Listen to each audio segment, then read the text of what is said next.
Yep, nice and easy. We're done with that though. Is it the jump rope? Yeah. Whenever I skip rope, I can't use these wireless headphones. They fall right out of my ears.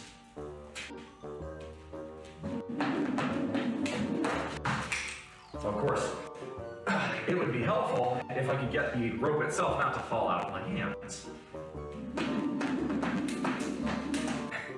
Finish my protein shake and then we'll hit this. New name, who this? Yes, sir. For those of you who don't know me, my name is BullMuscle. For those of you who know me as Beer Battered Aggie, yes, I'm going through a rebrand.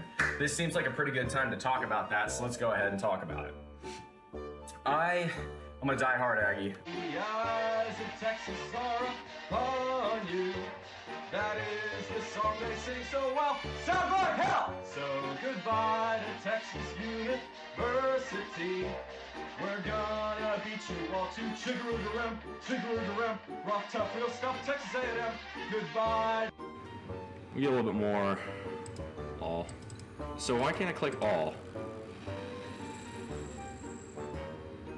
Oh, yeah, there it goes. Nice.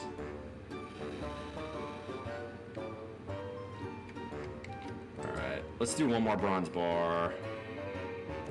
If you adopt the mindset, and this is a quote from Jacob Fisker of Early Retirement Extreme, if you know that guy, 10 points to you.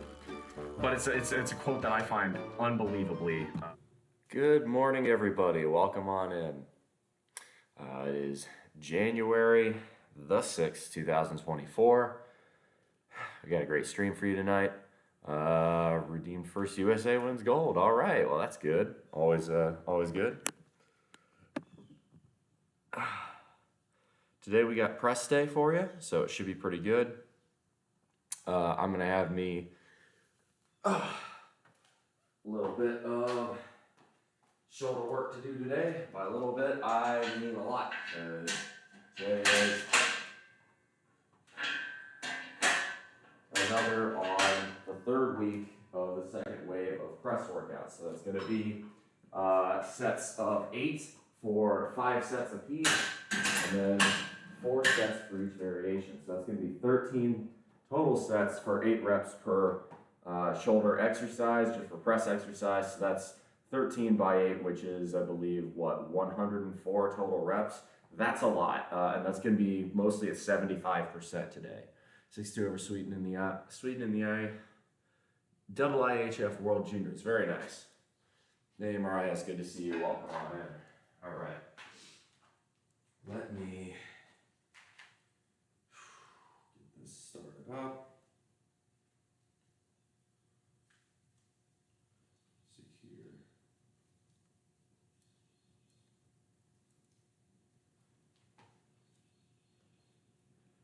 Perfect, it works.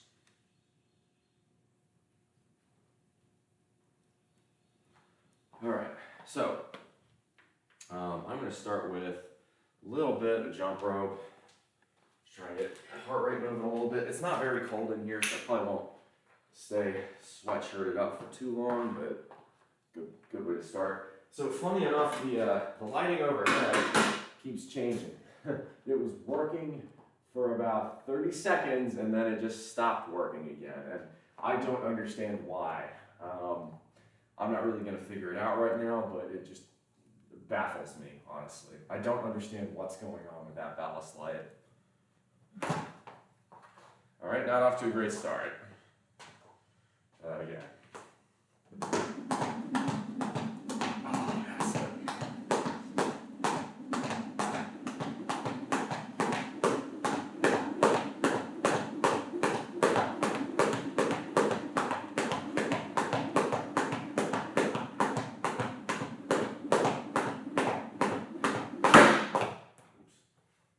I hit the bench there. Oops. Good man. Didn't need to be crazy. Just gotta warm up a little.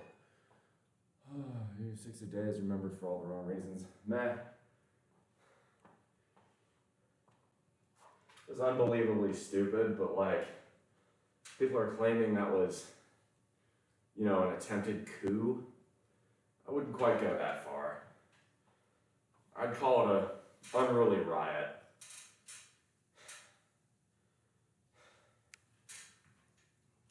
I think people, we want to think we're living in interesting times, so we gin up how important events actually are.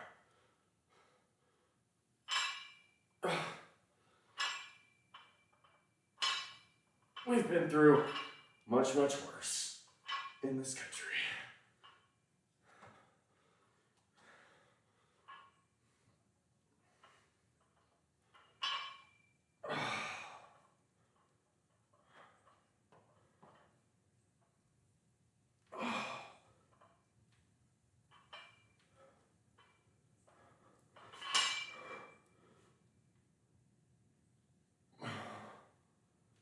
All right. Just enough to get myself a little warm. Yeah, I'm gonna take this off after. Start putting on the weights. For this, over here, just because I prefer not to press with it. Let's see. So, what are we gonna do today? Let's see. We started off shoulder press last time at 155, or one. We did 4 sets. 1 at 150, 2 at 155, and 1 at 160. Remember, I think the form was pretty good on most of those. I think that tells me I can probably start 155 at least. I guess I could try 160. So really, if my max is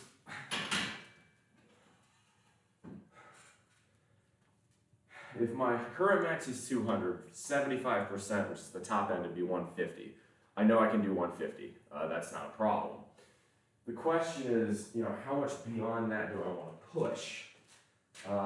You know, if we're doing 75% of my desired, you know, realistic, what I'm trying to get to as a goal for my 1 rep max for press, that would be 225.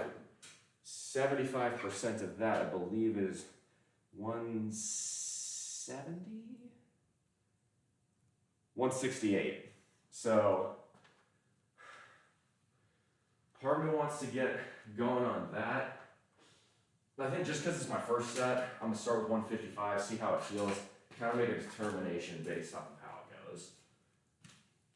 Because 65%, so 0.65 times 225 is 146. So 155 is still well within the parameters of the working weight we should be at, either for desired or for what I actually am at. Real fluffy, 1996. Yep, that's right. Big Red Fro pretty much nailed it. I will be able to retire as early as age 29. Something I've been working towards ever since I graduated college, and last time I checked, by mathematics, like from an actual raw number perspective, by net worth, I'm about 88% of the way there. So I'm quite close. I'm ahead of schedule. If you drew it on a linear time scale, you know, I got just a tick under 500 days left.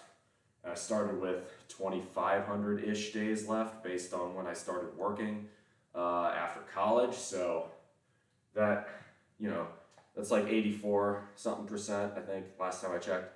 Whereas I'm at 88% with the actual performance of the markets and everything. But that's to be expected given that, you know, we had a massive Santa rally in 2023 to end the year. So, you know, the stock market's been very favorable to that. Okay, I'm gonna get going here. I'm gonna start. So, I actually moved you guys in just a touch. The goal here, right, with press.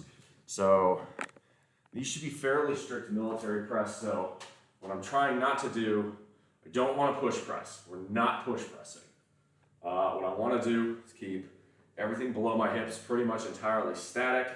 Keep my hips locked as though they were at the top of a deadlift. keep my, all right, so we're gonna go, not doing a hook grip, we're doing a thumbless grip. Want to keep my forearms pretty much, not like this, not like that. Want to keep them pretty much exactly vertical.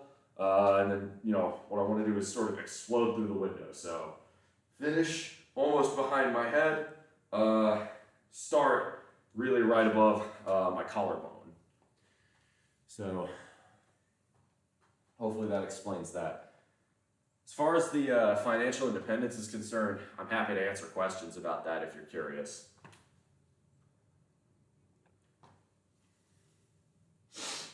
All right, let's start.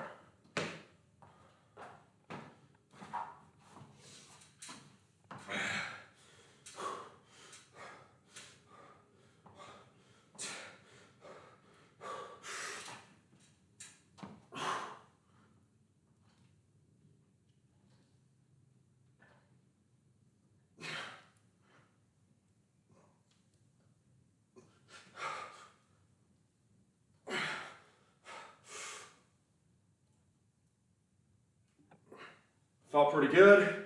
I feel like I was really locking out at the top. If I wasn't, I was getting pretty damn close.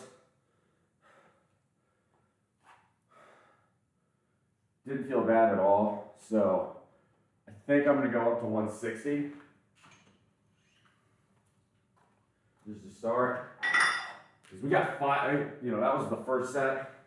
I got 4 more of those. So I'm gonna do almost a mini pyramid, maybe, depending on how it's feeling. 160, 165, then back down to 160, 155.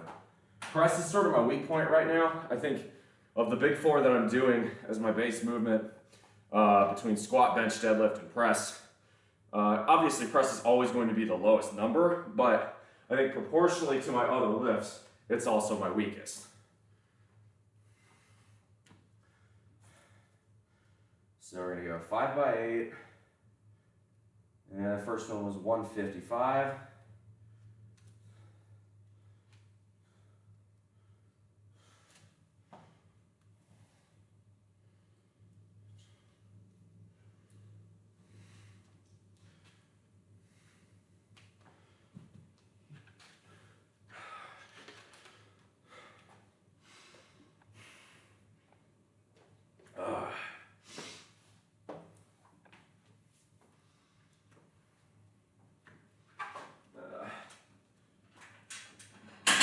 So, by the way, for those of you who were here for yesterday's squat workout, everything, and I mean everything, below my rib cage absolutely smarts right now. It's freaking wild. Alright, I'm actually gonna, that should about do, give you guys a little bit better perspective on this rep. Alright, come on. Focus, strong like ball.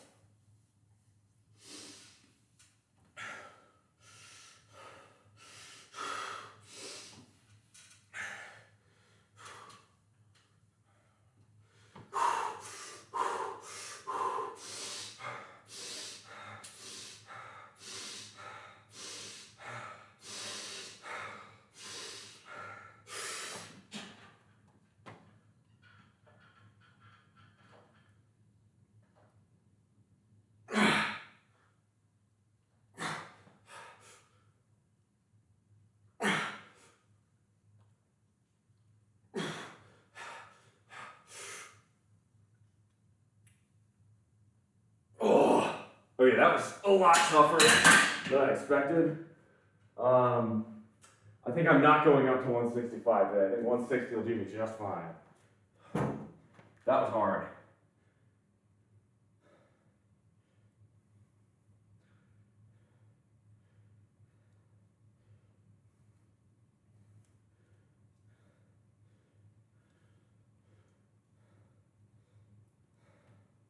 Let's see.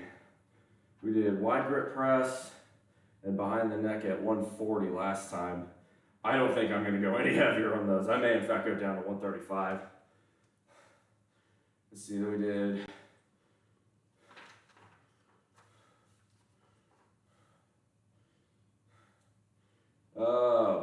We did shoulder flies, Arnold presses, skull crushers, triceps extensions, vert flies.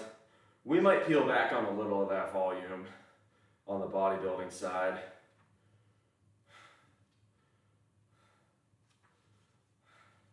I may peel the lat raises off. I think that's probably what I'll peel off first. Let's see. Well, I want to keep my volume around 30 sets. Anything beyond that, you're getting really into that overworking territory. So we're doing 13 sets of press between our main and our variations. It gives us 17 sets of bodybuilding to play with. And last time we did 4, 8, 12, 24 sets of bodybuilding. That's entirely too much. So I think I'll peel off lat raises for today. So that would give us 20.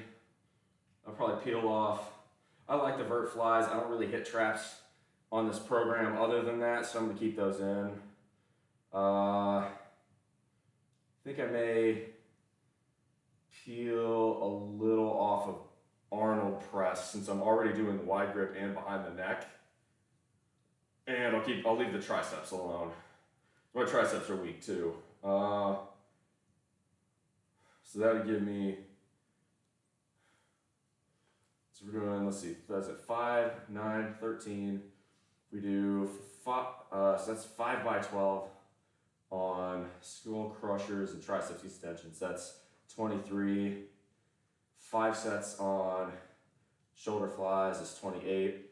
2 sets on Arnold presses. We should be good on that. Oh, 5 sets on vertical flies.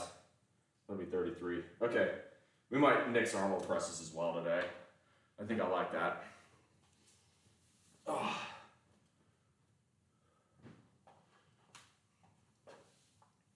Fully clothed today. I'm just warming up, bro. Be patient. Be patient. God. Look, man. It's winter. I gotta warm up first. You don't want me lifting cold and hurting myself because then I'm out of commission for a few weeks. Good morning, Hodel. Good to see you. Good to see everybody. Yeah, welcome on in. Yeah, that felt pretty tough. And since I've got 3 more sets of that, I'm not entirely sure I want to do any heavier weight than that today. Next week, for what it's worth, next week we go down to 3 by 5s. So the way it works is it's volumizing, and each wave is lower reps. So, right, the first wave was 10 rep sets. This wave is 8 rep sets. The next wave will be 5 rep sets. I may modify it to do 6s because I like 6s. Hell, the guy who wrote this program, Alex Bromley, even called them the thinking man's 5s, which, well, I want to think of myself as a thinking man, so why wouldn't I do 6s then? We'll see. Especially given that I think the percentages that are that you're being asked to work at are pretty easy. Granted, I'm going really slow, so that might be why I'm allowing myself a lot of time to recover. But, I'm also streaming. I'm trying to present a show, so I kind of have to find a compromise that works for me. I need to move the mic stand. That's better. There we go. So, keep that in mind. So the third wave will be, 3 weeks at working at 5 reps. So that's going to be the same thing, right? 3 by 5, 4 by 5, and then 5 by 5. But, a 5 by 5, right, you'd be working at higher weight levels than this, even though you're only doing 62.5% of the total reps for volume. And only 50% of what you're doing at the 10 rep set.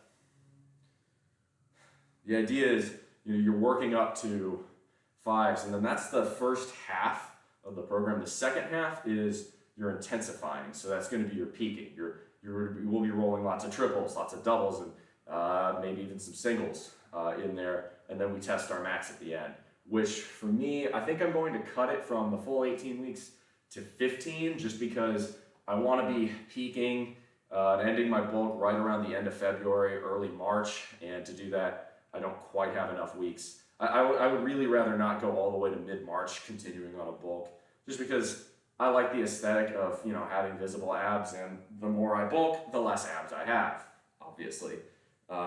which is vanity on my part. It's 100% vanity. And I am trusting the bulk, but at the same time, like I'm pretty happy with most of my lifts. Yeah, I'm not at my natty ceiling, but I'm not weak either. So, you guys get it. You have to find the balance that works for you. Hell, this is still more intense bulk than I did last year. And last year I did super squats, which was miserable. I recommend everybody do super squats once, the full 6-week program, once in their Iron Game careers. And beyond that, only do it if you really, really want like the biggest gains for the most pain. Like, honestly, like I don't want to do super squats while I'm streaming with y'all.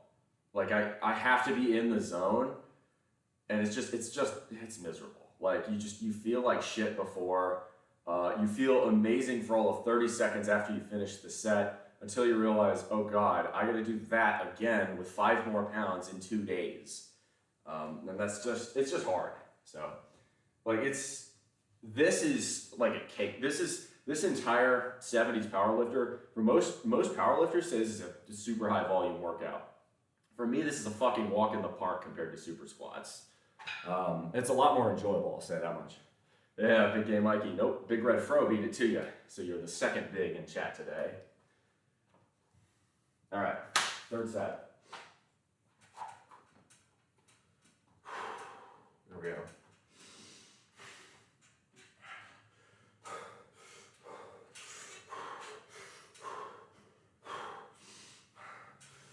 Strong leg pull.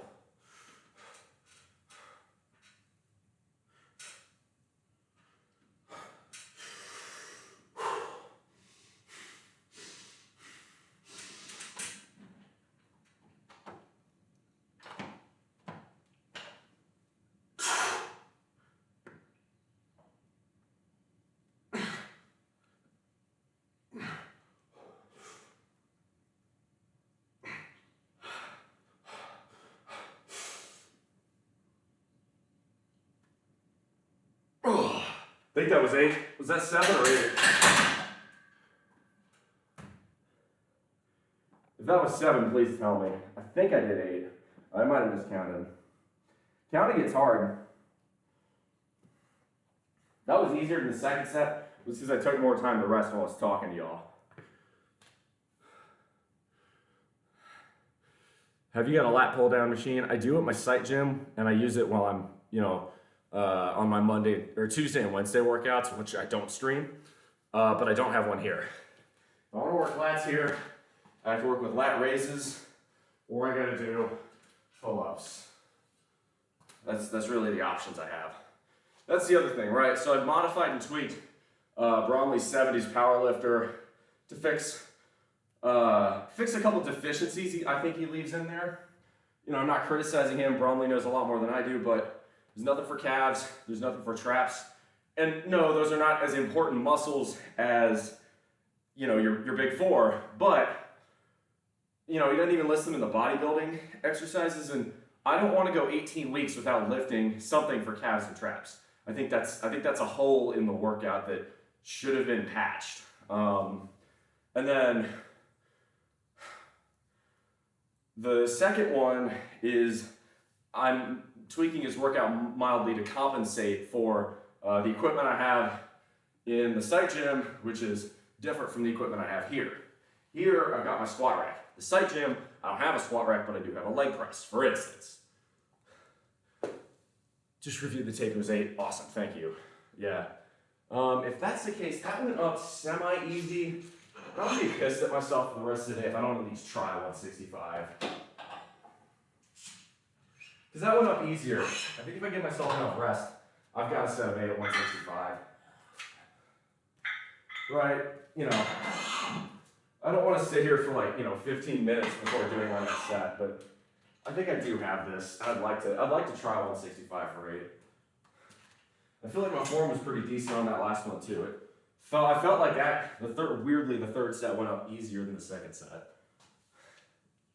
I think that's how it is with the big compound movements. You do need a little bit to work into it.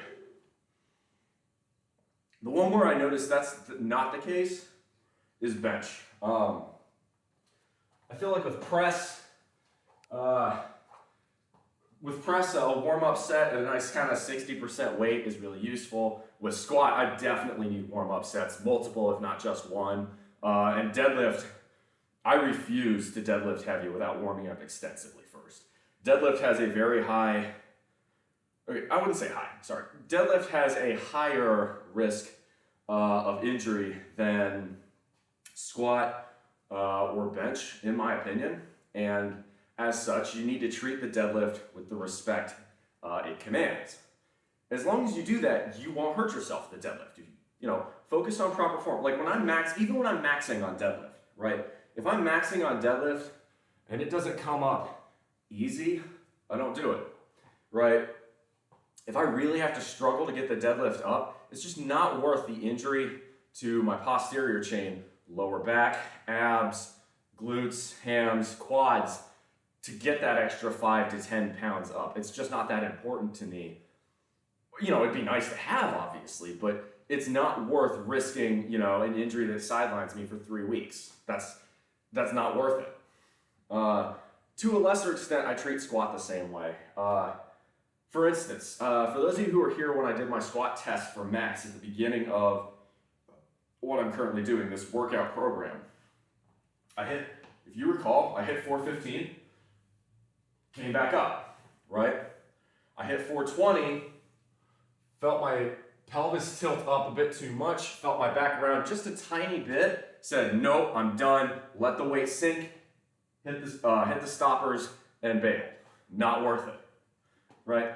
420 isn't that much more impressive than 415 unless you're a cannabis addict, and I'm not.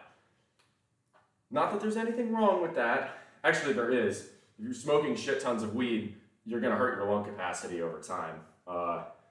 Obviously, I recommend if you have to have cannabis, consider edibles. You know, you're doing a lot less damage to your lungs. And that's not because it's cannabis, that's because it's smoke. Smoking anything is really bad for your lungs, right? If you live in fucking New Delhi, right, you're gonna be much more likely to have asthma or emphysema because you're inhaling pollution, which is effectively what smoke is. Dry vape, I think vaping is better than smoking, but vaping is still bad for your lungs. You're still doing damage to your lungs. You're better off of edibles. Right, and yet you could also say, well, yeah, but a pot brownie is terrible for you in terms of macros. Yes, but you're only gonna have one, you know? If you're only having one, it's not gonna, you know, as long as you don't eat an entire fucking tray of pot brownies, you'll be fine. Dry vape has no oil or smoke. Yeah, but the vapor still has other chemicals in it. Or at least not, maybe I'm thinking the e-cigarettes. I don't know, I obviously anything with THC in it I can't touch for very obvious reasons, but even, you know, if I were to vape nicotine, I wouldn't do that. It's gross. Edibles are probably better overall. I only ever use THC to fall asleep. I will say, if I could choose between, if I could only have one for the rest of my life between alcohol or cannabis, I would pick cannabis. You know, I can't make that choice because cannabis is illegal in the United States and alcohol is less legal than it should be, but still mostly legal. Hashtag legalize moonshine. Fuck your liquor laws. This is America. Make moonshine legal. That's how you really know. You know you really live in the deep south and you say the 21st Amendment didn't quite go far enough.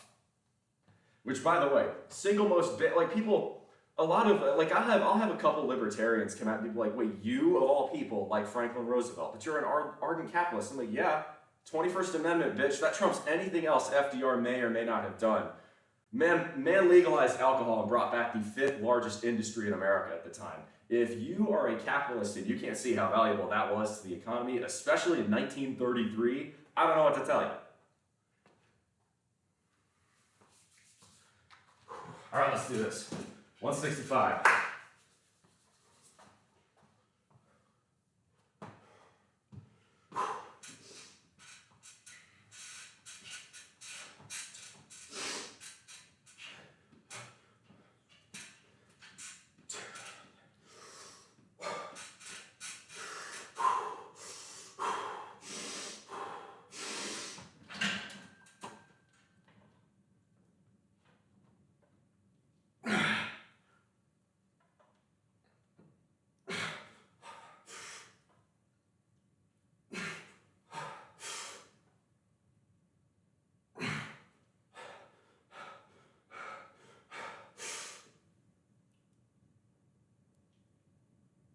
Yes, sir. Oh. Oh. Woo. Okay, I can tell I went really fucking hard on squats yesterday because my quads were locking up and seizing as that last rep went up. Oh, it's a good day. I've never done that strict with 165 before. I'll take that. Strong like bull, baby.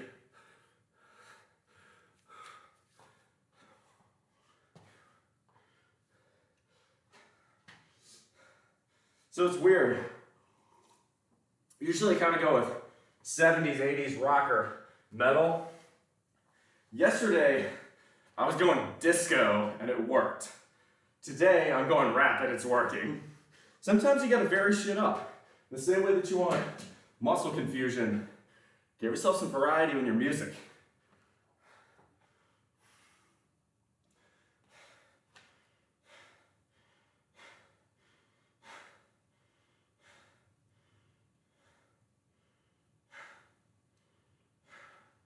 Am I going to do 165 for the final set is the question.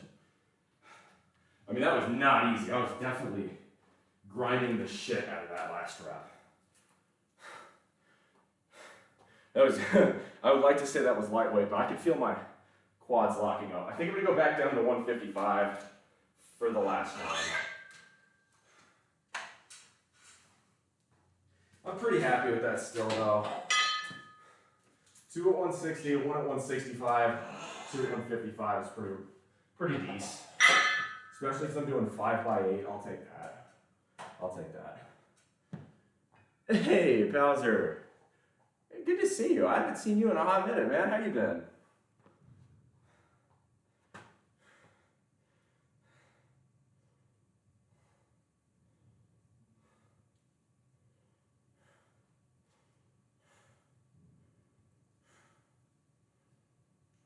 All right.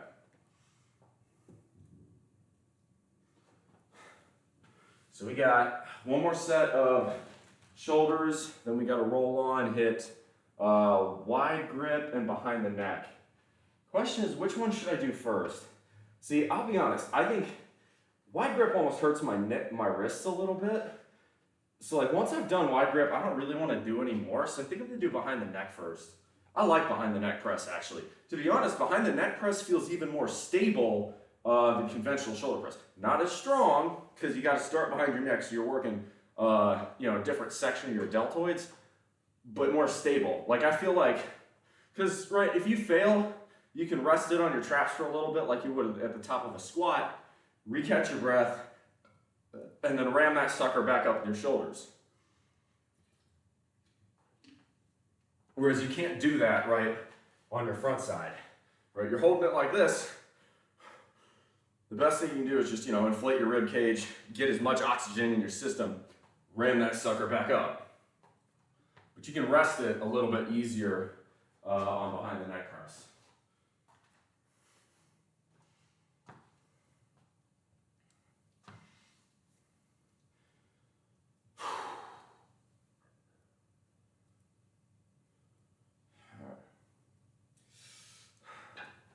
Good morning, the Snake. Good to see you.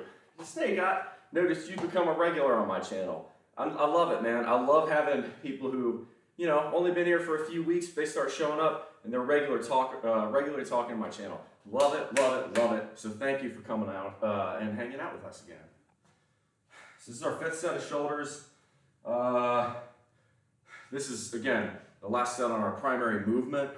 I don't know if y'all can tell. I feel like my legs are not moving at all. I would like to call these strict military presses. If someone who is really good on form wants to critique it, by all means, I appreciate that. Make it constructive. Don't just tell me my form is trash. If my form has an issue in it, if there's something wrong with it, be specific, because then I can fix it, right? If you just say, oh, your form's trash, that's completely unhelpful. Okay, great. What do I do with that information? So I've had people come in here and say that before. It's like, why? That doesn't help. I can clip it so you send it to someone after stream. Oh, don't worry about that. No, I'll watch. I always watch the VODs afterwards. So that's one thing maybe you guys haven't noticed is I have a post-stream ritual. So after we raid someone, this is actually kind of neat. I get to tell you guys what happens when I turn the camera off and I send you usually on your way to raid someone. Because I think 90% plus of the streams I raid, I raid someone. But usually when I raid someone, I'll stay in chat. I'll be semi-active, but usually I'll go in. First thing I always do is I go and I look at the statistics, all my viewer counts, my numbers, all that, and I post that in the general section on my Discord. So I think that's valuable. Obviously I clean up in here, move all my things back in, and then beyond that, second thing I'll do, let's see. It says 55 in here, that's about right. This is perfect temperature if you ask me. Just warm enough to where I don't feel cold at all, but just cold enough to where I can really feel it when I take a nice deep breath. The second thing I do is I send little thank you messages to every new follower I get. I also send thank yous to anybody who subscribes. This is not something I have to do, and it's something I don't even think Twitch encourages, but it's how I was raised. You send thank you letters to people who do nice things for you, like follow. So I also, for those people, I also include my Discord link, because I want my Discord to become more active. I want my Discord to kind of become, this year, what I would love to see is I would love to see my Discord get more active. I'd love to see the core of my community embrace it and turn it into a fun place where there's constant interaction and lots of people talking and exchanging ideas and helping ourselves improve. So that's my pitch for those of you. If you want more content, please join the Discord.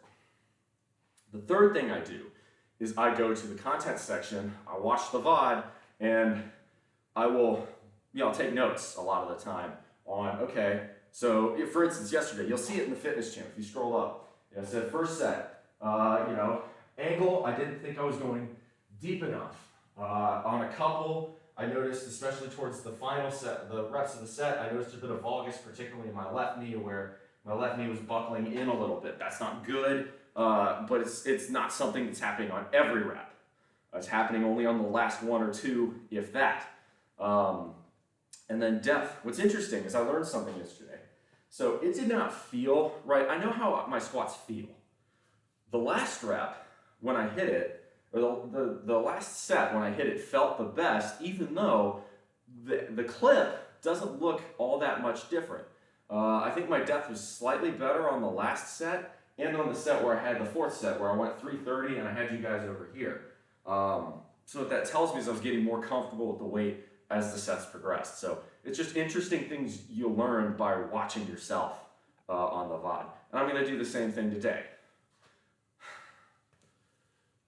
So hope that's, maybe that's interesting to y'all. Maybe that's it. I don't know. Anywho. Oh, it looks like lesbian hot sauce is on. That'd be fun. We'll see her later. All right, last set. We press him.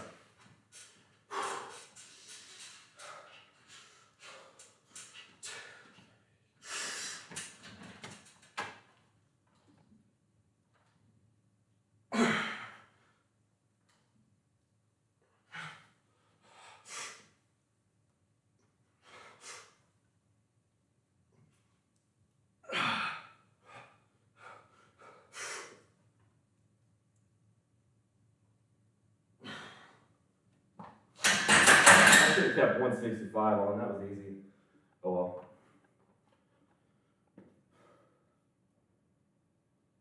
Alright, let's go 145 for the behind the neck.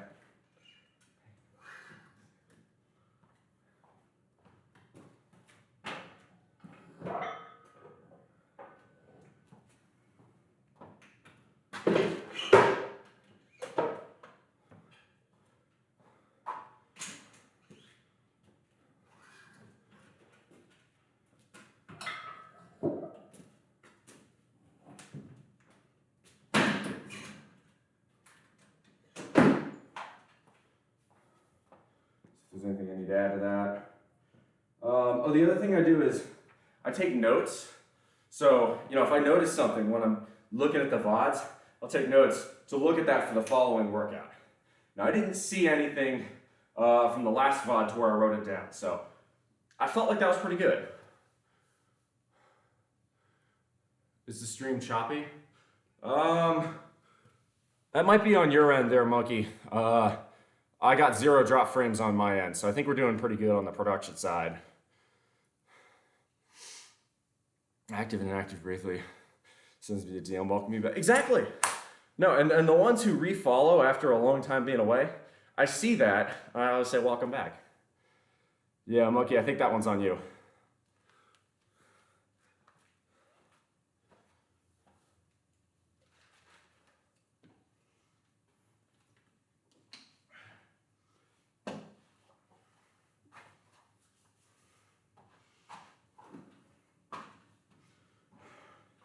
All right.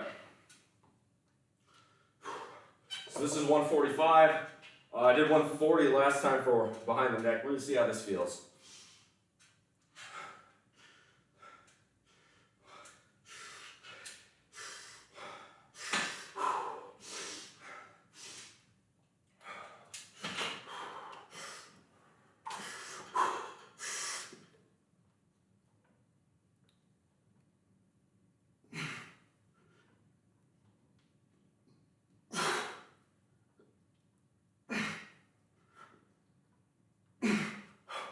Come on.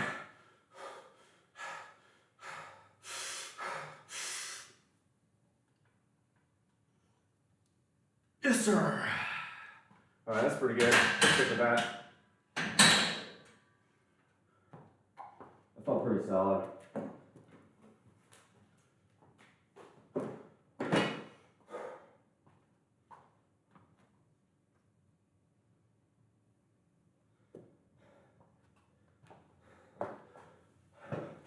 So I recommend doing behind the neck press as a good auxiliary or variant on your standard shoulder press.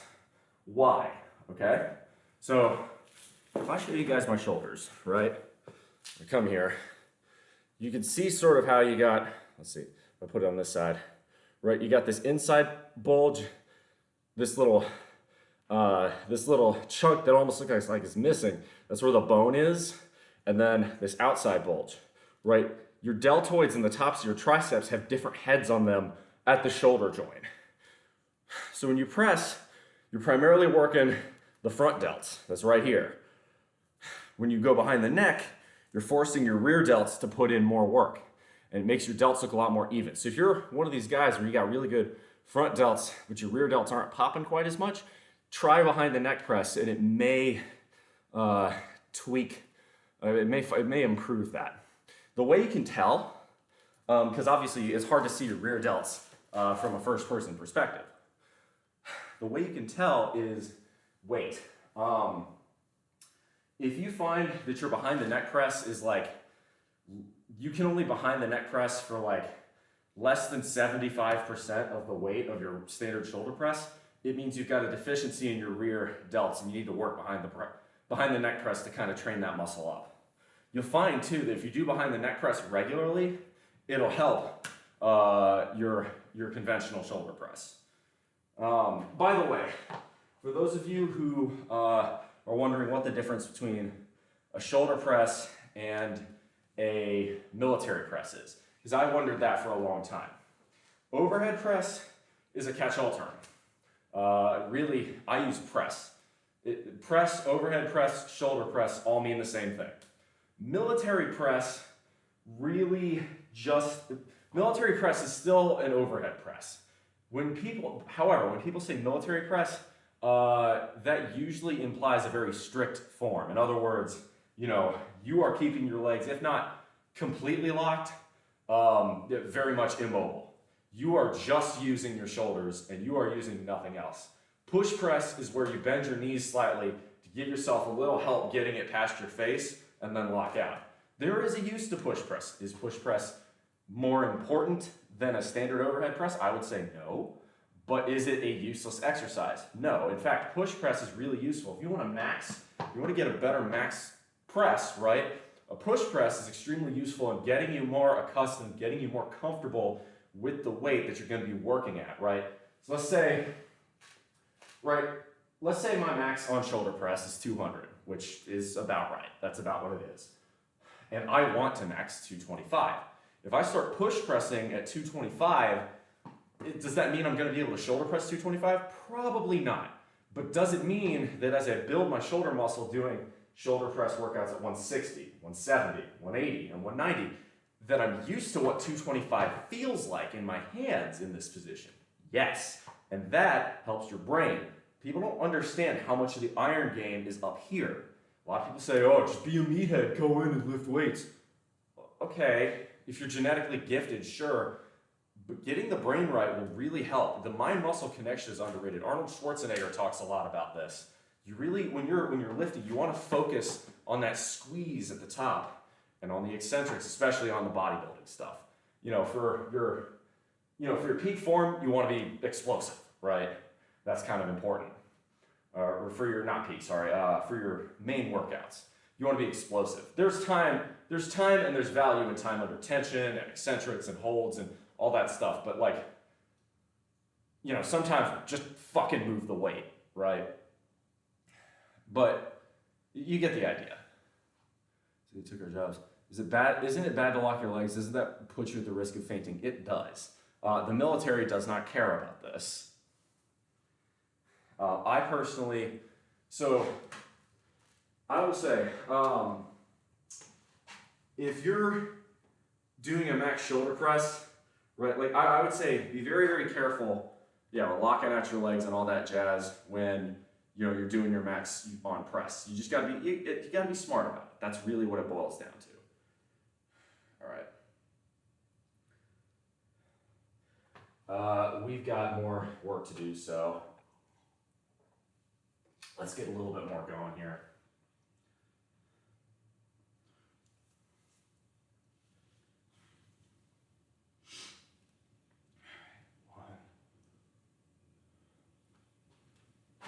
We got 3 more sets of this, so we got a hot minute. Bring you guys forward a bit. This is behind the neck, so it don't matter quite as much.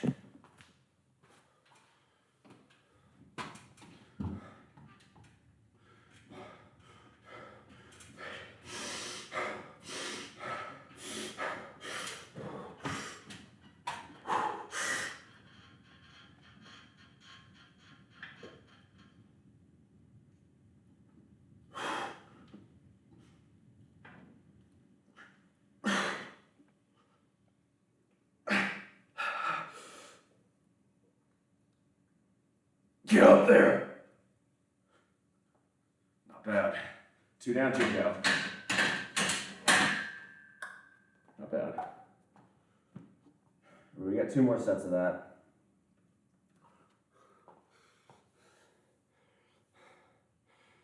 Local food mart has new owners from India. Interesting.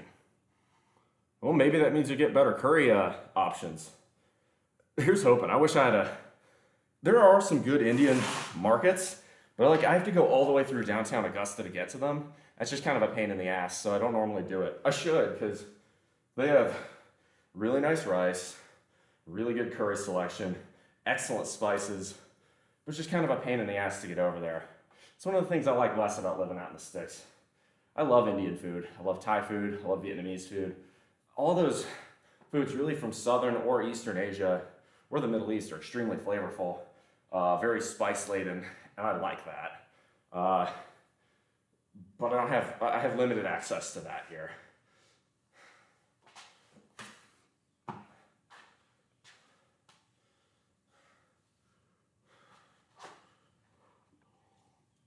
Yeah, I get that's a South Park reference.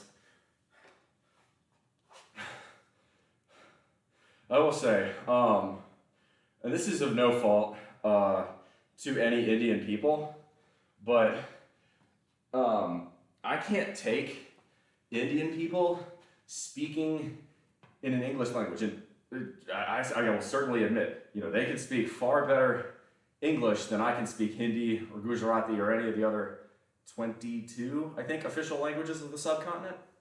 Either way. But because of all the funny memes I've seen, this is the internet affecting my brain. Because of all the funny memes I've seen over the year of counter scammers going and screwing with, scammers who are trying to screw over gullible old people here in the States, usually that live in, Calcutta or Bangalore or something like that. And some of them get irrationally angry. So if you speak with like a really heavy Indian accent and you're angry and then you're speaking in English, oh my God, I can't take it seriously. I can't do it. I start laughing. Like, Samir, you're breaking the car. If you've ever seen that meme, you know exactly what I'm talking about. That's what I think of. It's really funny.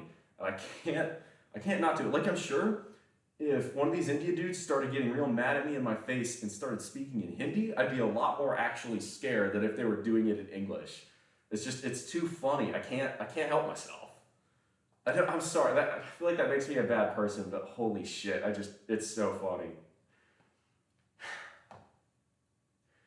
When angry Indian people speak in English, I don't know why, but it just makes me, it's hilarious. I can't stop laughing.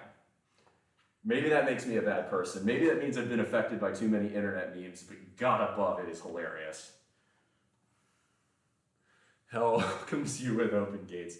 Like, I mean, even when it comes to like texting, like messages, y'all ever seen the Send Bobs video from Hovey Benjamin that went viral like, 8 years ago? Like, that shit's still hilarious today. Thank you for following Mengus. Welcome on in. And I have nothing against Indian people.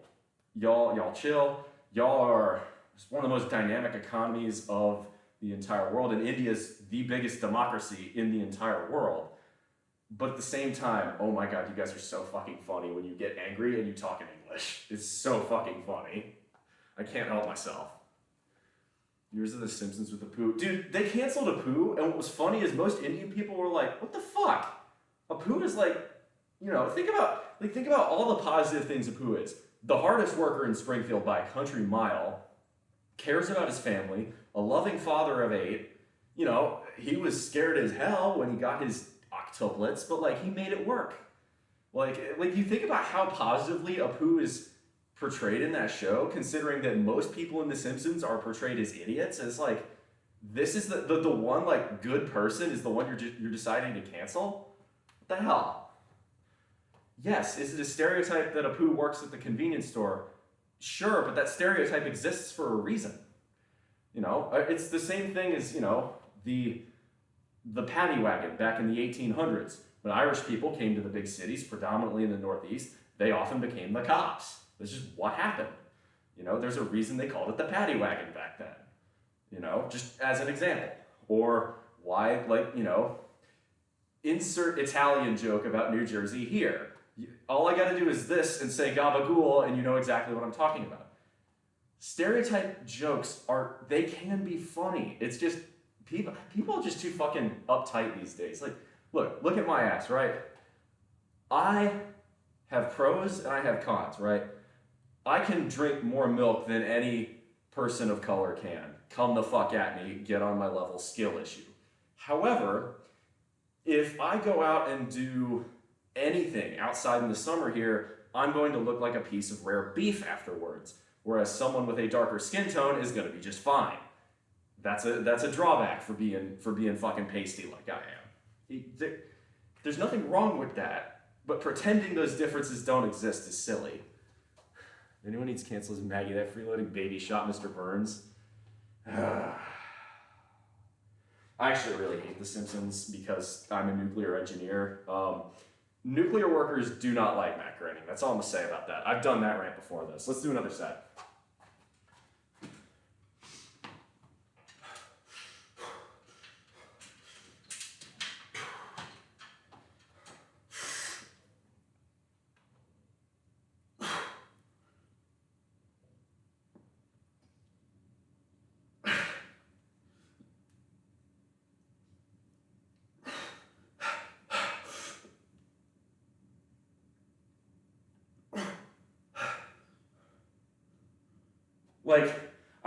People will call me Homer Simpson, like as a joke. That's offensive as hell. Think about what that means. You're calling me one of the dumbest characters to have ever existed on television. That's what you're comparing me to. That's what you're comparing my profession to. I studied really hard to get my degree, and I work hard at my job.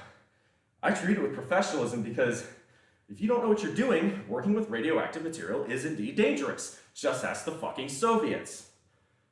But to compare me to one of TV's most legendary idiots is a slap in the face. That's us Irish in this bowl. We have flammable skin. It's the Irish in you, man. Mostly German here, and what Irish I do have is Ulster Scots. My family wore orange on St. Patrick's Day, which is weird because I'm Catholic, but that's the fun part. No, it's weird. My grandmother is on my mom's side. Most of my dad's side is Northern English and Southern Scottish. It's that part of, I think it's Cumbria, I want to say, or Northumberland, or whichever one is that chunk of England that vacillated between England and Scotland like a dozen times in the 15, 16, 1700s. That is that chunk of England. This is where my dad's side comes from. My mom's side, my maternal grandfather was Ulster Scots. They were Presbyterians. They wore orange on St. Patrick's Day. And that was that. My grandmother, weirdly enough, was German Catholic from what was at one point Prussia, and then post-war Germany and what is today Poland. She is not Polish, but she was Catholic.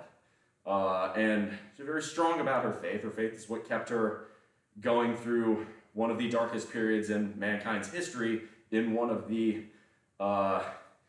scariest places to be during that period. So when my grandfather and my grandmother met, my grandfather remained Presbyterian well into his 70s. But at this point, because my grandfather really, really loved my grandmother would go to Catholic Mass because my grandmother insisted, as a term of the marriage, that the kids be brought up Catholic, and my grandfather agreed. So my grandfather would go to Catholic Mass he went to Catholic Mass for 40 years and never took communion. And in his 70s, at one point, I think he just said, "This is stupid. I've been doing Catholic Mass for this long. I might as well just become a member of the church." He finally did. I think that made my grandmother extremely happy. But so it's interesting though. That, because usually that part of Germany was extremely Protestant. The only people who were Catholic there were Poles. My grandmother was definitively not Polish.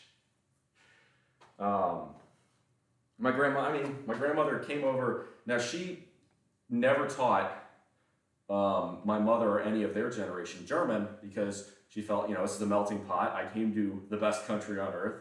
I'm very lucky to be here. I'm going to speak English, and my children will speak English. And it's a bit of a shame because I think knowing a second language is something more Americans ought to do, myself included. I'm trying to work on Spanish because I've lived in Texas for long enough to see its value. Plus, Spanish is a beautiful language, honestly. Okay. Spanish, when spoken properly, is a beautiful language. Some countries do a little bit of shenanigans with Spanish, and it doesn't sound quite as pretty. You know who you are, at Chile. I don't know what the Chileans and Argentinians are doing with Spanish, but I think most Spaniards are kind of shocked when they hear it. All right, let's go. Last set. Is there a Catholic church in this part of SC? No, I have to cross state lines to get to my nearest Catholic church, which is why I often don't go to Mass. Which is, I'm sure, something that is rather upsetting to a certain group of people upstairs, but maybe that'll change if I move this year. I don't know. We'll see.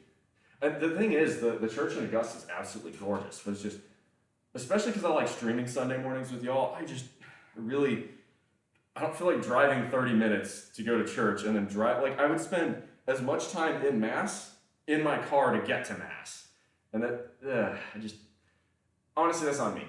I should be better. I should suck it up and do it, but I just don't want to.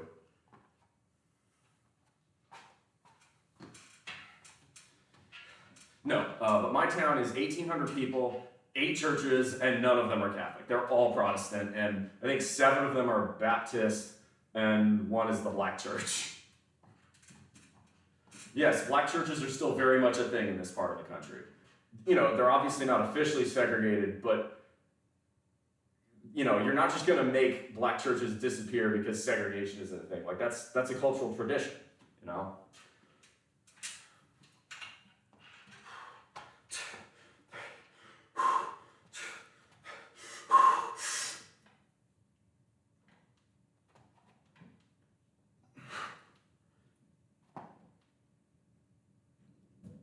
Ouch!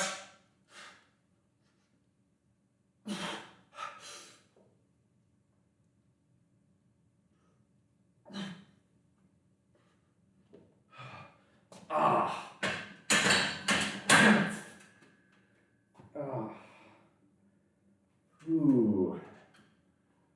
Ay, caramba. Okay, that did not feel good. I wrapped the back of my head on one of those.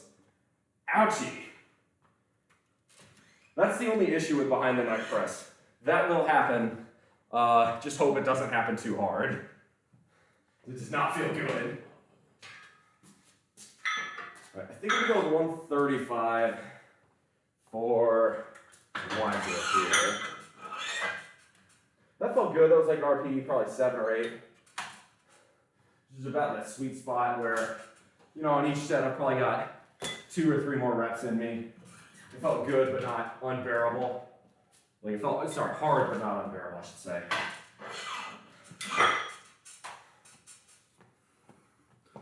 My grandmother and great-grandfather met in a concentration camp and married. Wow, that's really interesting. Yeah, my grandmother was born in Germany in 1927, and so she was 18 at the end of the war, and you know, that section of Germany got conquered by the Soviets. If you were German at that time, you had 2 choices. You could stay and face the wrath of a very pissed off, and rightfully so, Red Army, or you could run west and hope the British and the Americans took mercy on you. I'm very grateful my grandmother chose the smart option there. Because, look, again, entirely justified. But the Soviets were unbelievably brutal as they marched toward Berlin. That's why the Soviets lost, the USSR lost the most total men in the war. But as a percentage of population, the country that suffered the most was Poland by a fucking landslide. Actually, I don't even know if that's true. It might have been China that actually lost the most men in the war, because the Japanese were incredibly brutal as well. Was there a Christmas event with your bro? There was a Truth or Drink stream with my roommate, but not with my bro this year.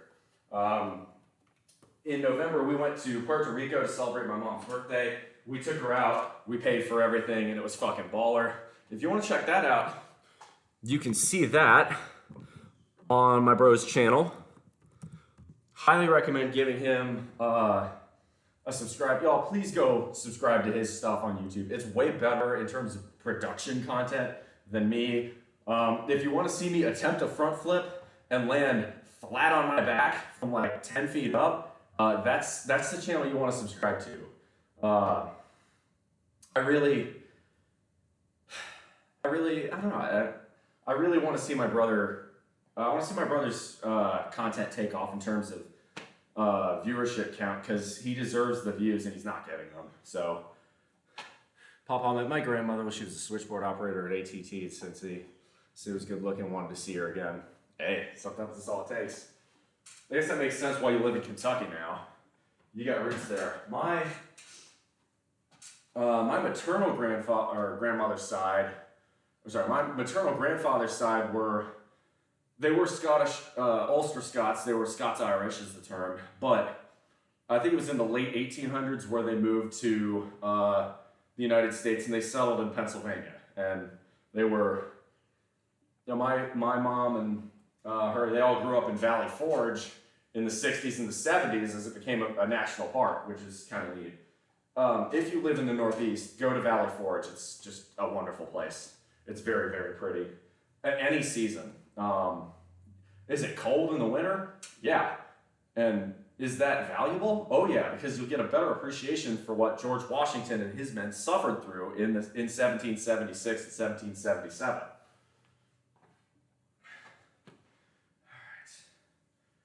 We'll go ahead and do one more set here. So now we're going to move to wide grip.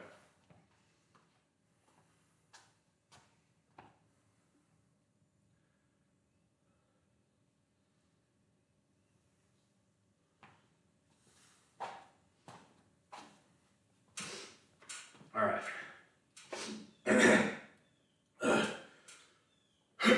Excuse me. All right. So notice my hands are a lot wider over here. That's the point. This is a variation on the shoulder press, and we're at lower weight.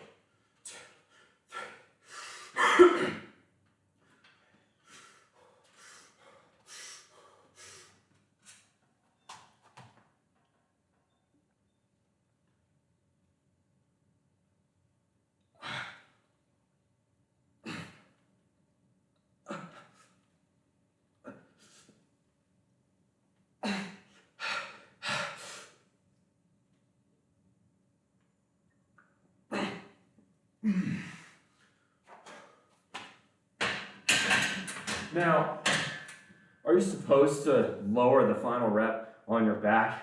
No, but I find it easier to rack that way, so that's why I do it. Doesn't really matter, so. All right, that was 135.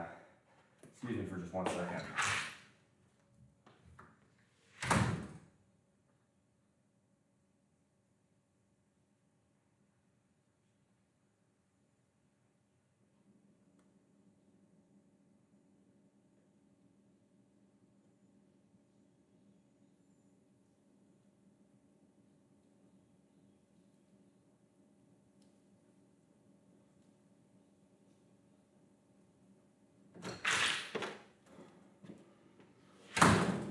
Oh, I hated that. Family's from Louisville, so a lot of them had an elitist view. Gross.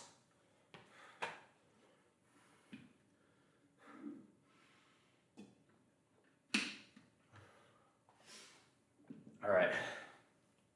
So we got 3 more sets on wide grip press. I'm gonna do skull crushers after that. And we'll do vertical flies.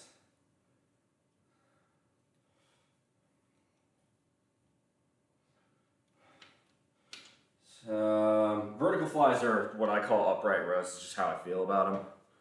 Yeah, I had to pee. Hey, Sauce, good to see you. What else do we got? We wanted to do kettlebell extensions. I like that. So it'd be 5, 10, 50, 20, 28.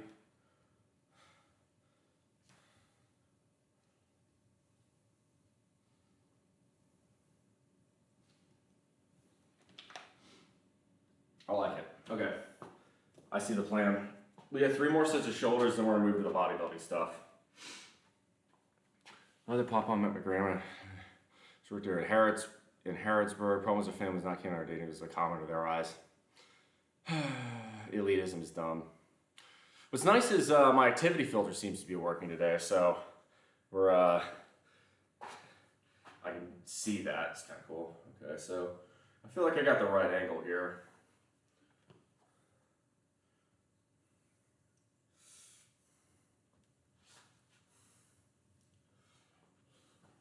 How you doing, Solace?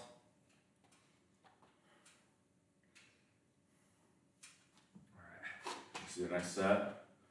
This is uneven. There we go. For wide grip, because your hands are so close to the rack, it's kind of nice to have it even when you start.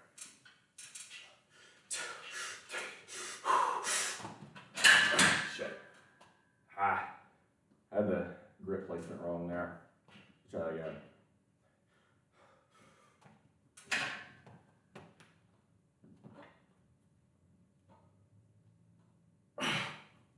Shit. No. I fucked that up. All right. 3, reset, reset.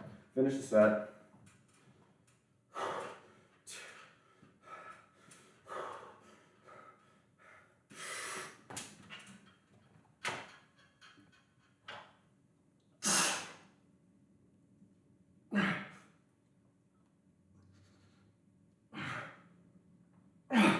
Fuck, I gotta go down weight. Alright. That's not good. Finish the set.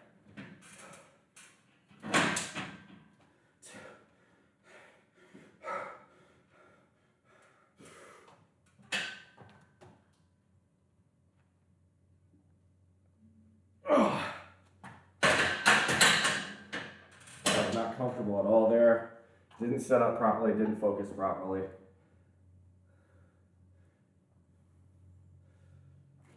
Yeah, I'm gonna go down weight.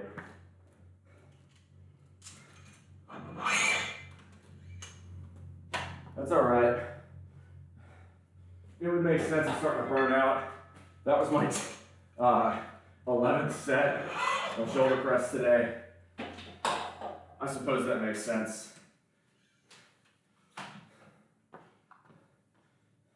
I feel like I'm going pretty slow. That's not good. Taking a nap in the car. I'm in Georgia now. Oh, all right. You heading north?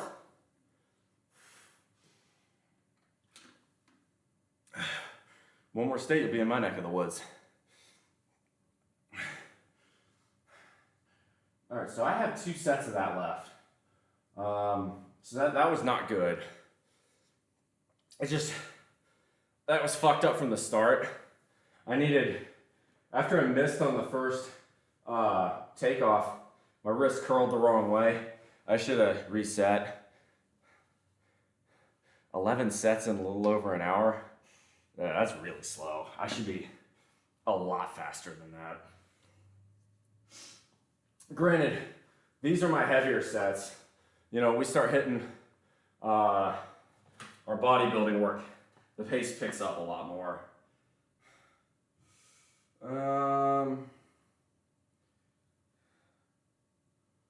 Yeah. We'll do triceps extensions and vert flies first. We'll do vert flies down here. No, 11 sets at over an hour is garbage, in my opinion. That's way too slow. That's a set like every 6 minutes. That's not good. Now, granted, again, if I wasn't constantly chatting, it would be a lot easier for me to recover oxygen and carry on.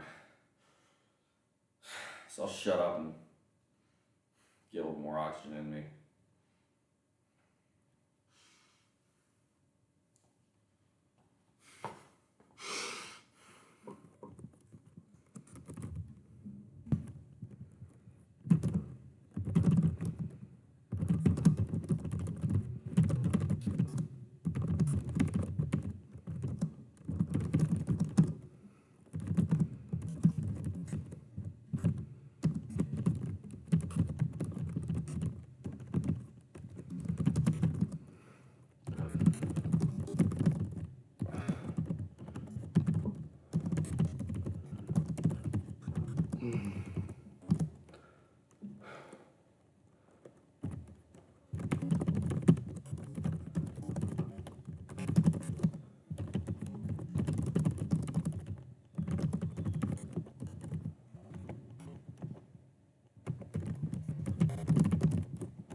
This is actually helping. Just taking a break from speaking for a moment.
That was easy. I could have gotten a few more. So it's probably RP 6 to 7. I'm gonna stick with that.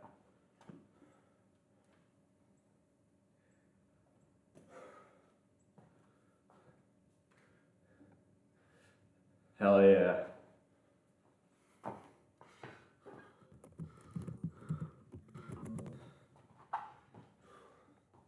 I'll let him know.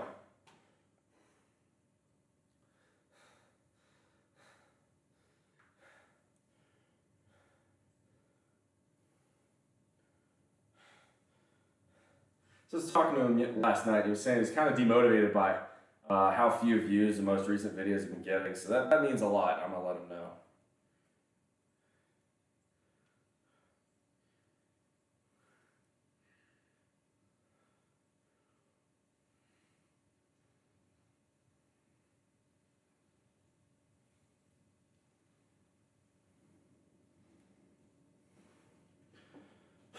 All right.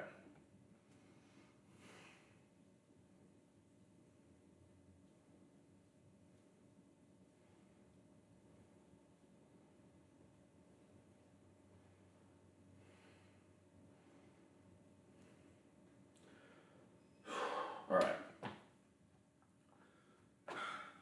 Tell you, I'm thinking about starting my own business. Even the guy who liked to eat hot chicken wings. No, I didn't realize that, Neon. What you thinking about starting? What kind of business you gonna do?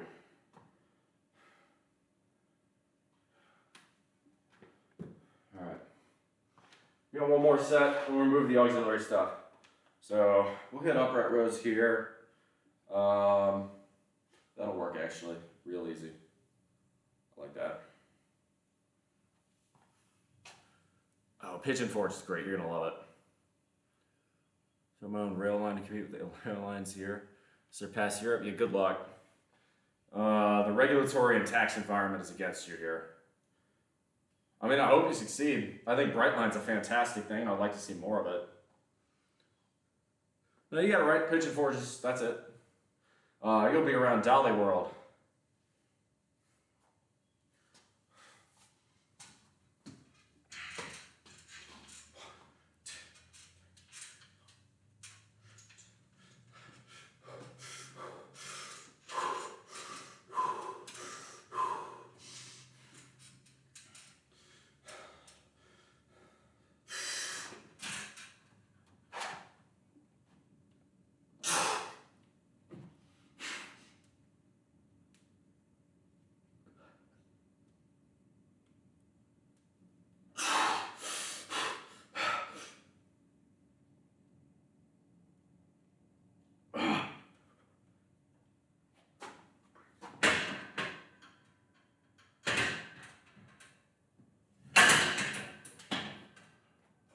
Nice.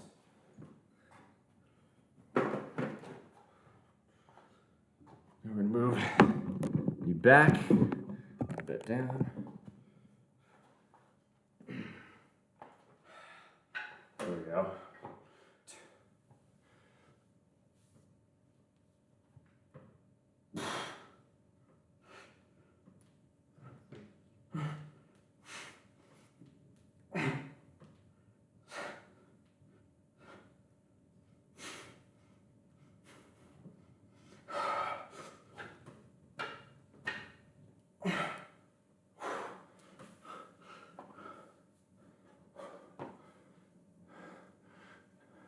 Not one single Southeast state. Oh, absolutely. But it's not going to happen. Between the NIMBYism, environmental regulations, building new rails is so fucking impossible. Go ask the Texas Central about how hard it's been for them. That's why I'm so pessimistic.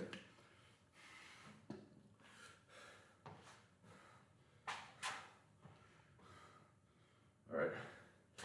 Gotta raise this a touch. There we go.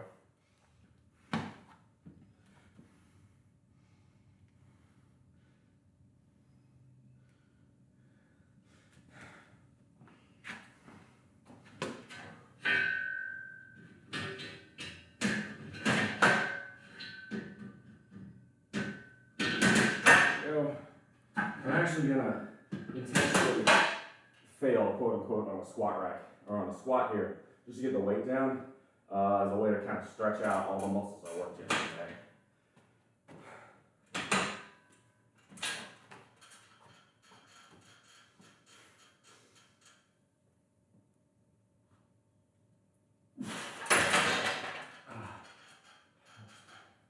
Too low. Fuck. I should have bumped it up one notch. My bad. That's alright.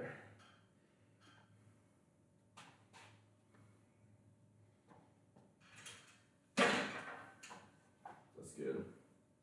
Yeah, I should have put that up one more notch. I thought I had it in the right notch. Turns out I did not. Usually cared about that. You tell me Texas, Pennsylvania, you can frack all day long and justify that, but layers just can't justify a rail line being built. Yes, that's exactly what I mean. Yeah, I'm alright. That's just 125. I just wanted to get it down to kind of stretch out all my lower body muscles that I worked really hard yesterday.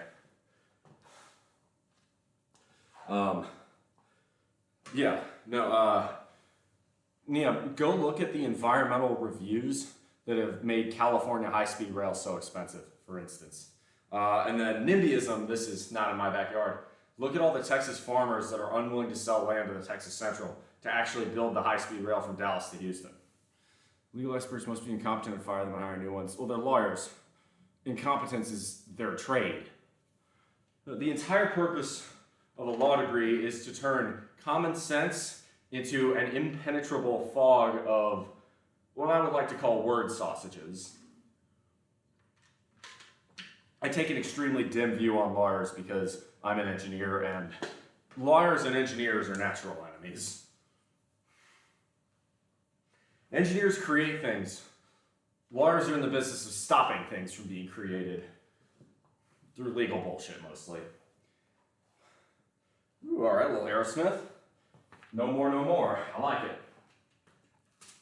All right, we got a set of 12 here.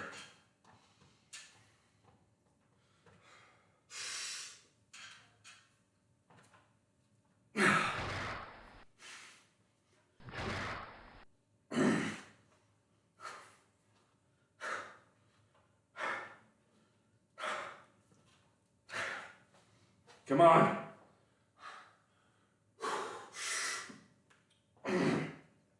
That's a touch heavy. I'm not sure I want to do that for 12s. Keep it on there for now. Thank you very much for the, 2 falls, rain, ADL, and Mangus. Thank you very much for the follows, y'all. It's all this. No more, no more. No more. Not just engineers, politicians too. I don't know what we do. Some of it is. Yeah, pretty much. Well, you gotta remember, right? 80% of the politicians in this country are law degrees. The other 20% are mostly businessmen. You know the amount of engineers in Congress is less than 5, right? Meanwhile, the Chinese Politburo is 80% engineers. Look, I don't like praising the CCP, but I think they've got that one correct. Engineers aren't interested in legal nonsense. They're interested in actually getting shit done.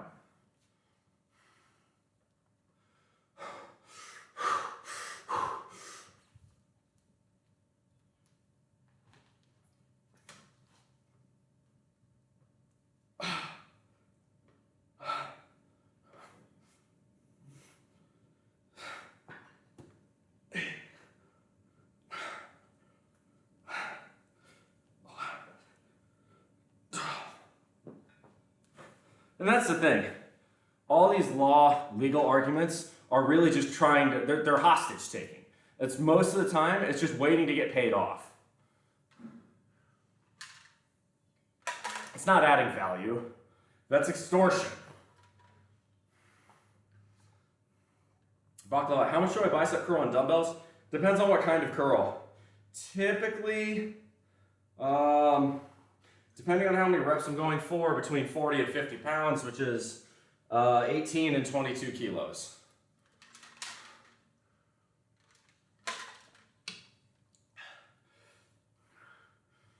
No teacher to retire for some sort of office.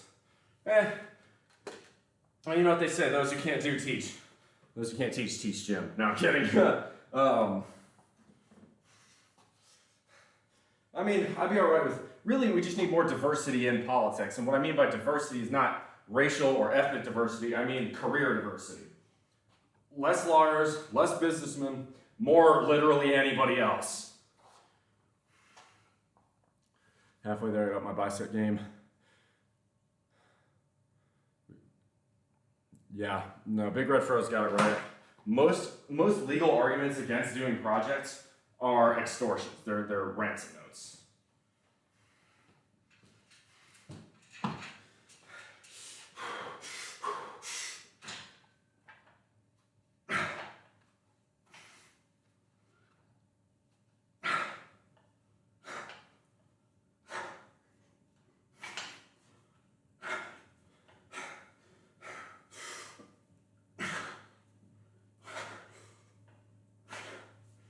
The biggest thing stopping most American projects these days are legal challenges.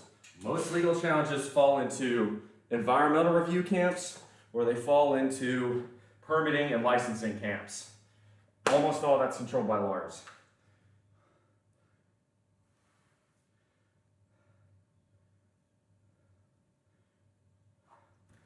As much as I want to keep doing this, I feel like my form's slacking a bit, so we're gonna D-rack this.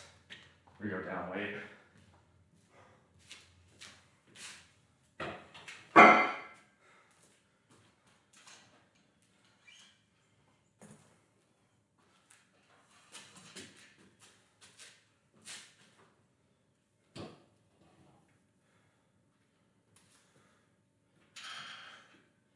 So let's try 115. It's gonna be this guy and this guy.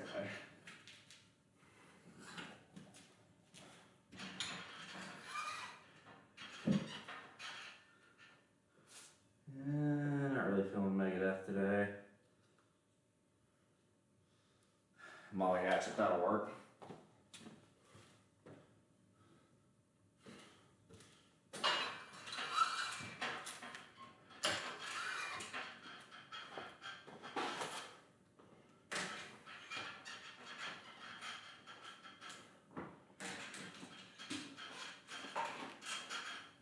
Alright, so we've done 2 sets of triceps extensions and 2 sets of vert flies. So we've done 17 sets total.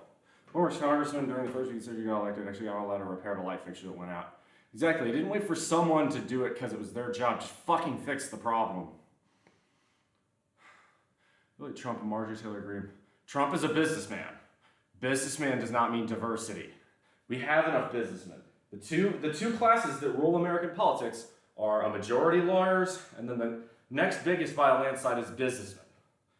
We have enough businessmen, we have enough lawyers, we need more of everyone else. I don't know what Marjorie Taylor Greene is other than an idiot.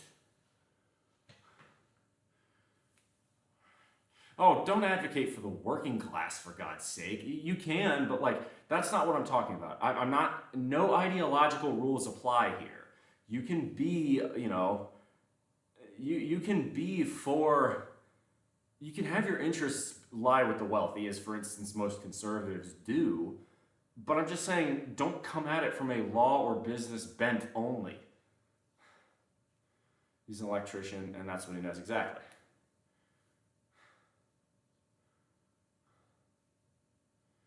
Politicians should be a humble position, not higher paid than the average salary of their constituents. Okay, so I disagree with that. Politicians' paychecks in Congress actually are pretty reasonable. And the reason for this is, right, if you're a congressman, you have to have 2 residences.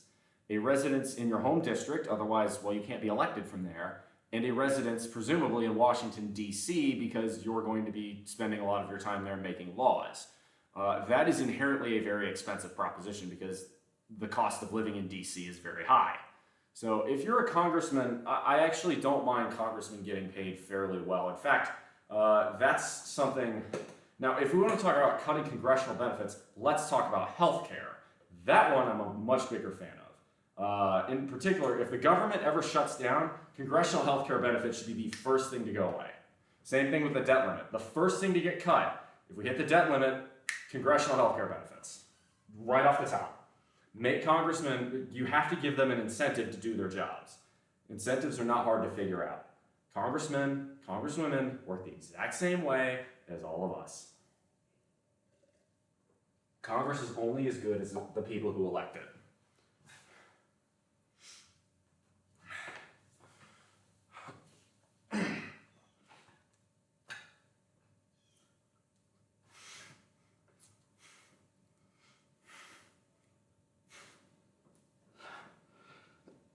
Dodge, you're talking about your old Congress. You're talking about your representative in New Jersey, right? Not Joe Wilson. Because I don't see Joe Wilson ever doing that shit. That's our representative here in South Carolina.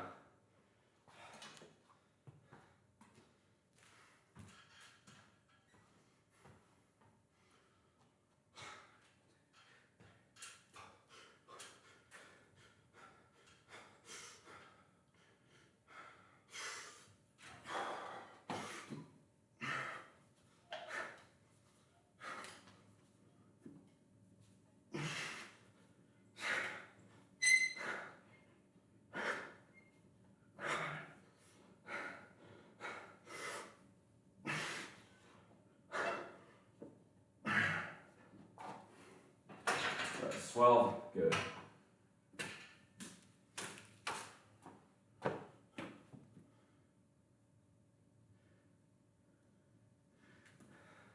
All right, we got 4 more sets, 2 a pop on that. That puts it. So we got 3 to. You got 19 sets done total. Representative Norcross. Okay, yeah. So I was about to say. Yeah. No. Look, you live in the same house as me. Everybody should know that's Joe Wilson at this point.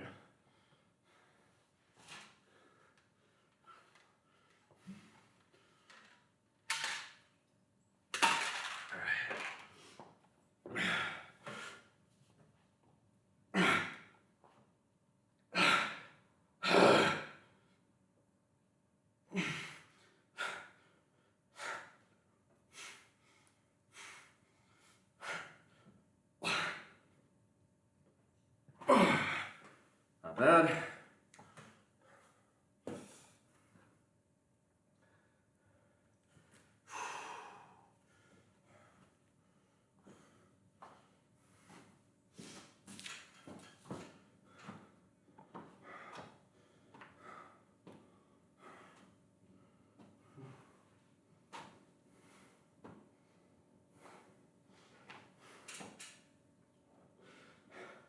You know, speaking of high-speed rail, a lot of people really don't like talking about saying, hey, the state of Florida is doing a good job with something, but Brightline is proof that the Florida government actually is doing something pretty reasonable. I'm amazed DeSantis, in light of his falling polling numbers, hasn't touted Brightline as a bigger success than it is. In fact, he barely ever talks about it. I don't get why.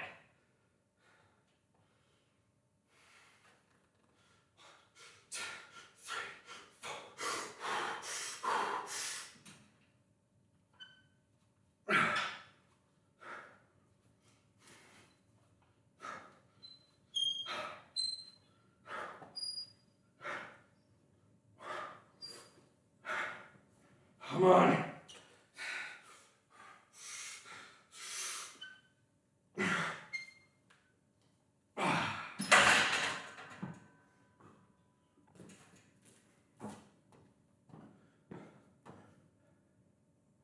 All right, one more piece on these.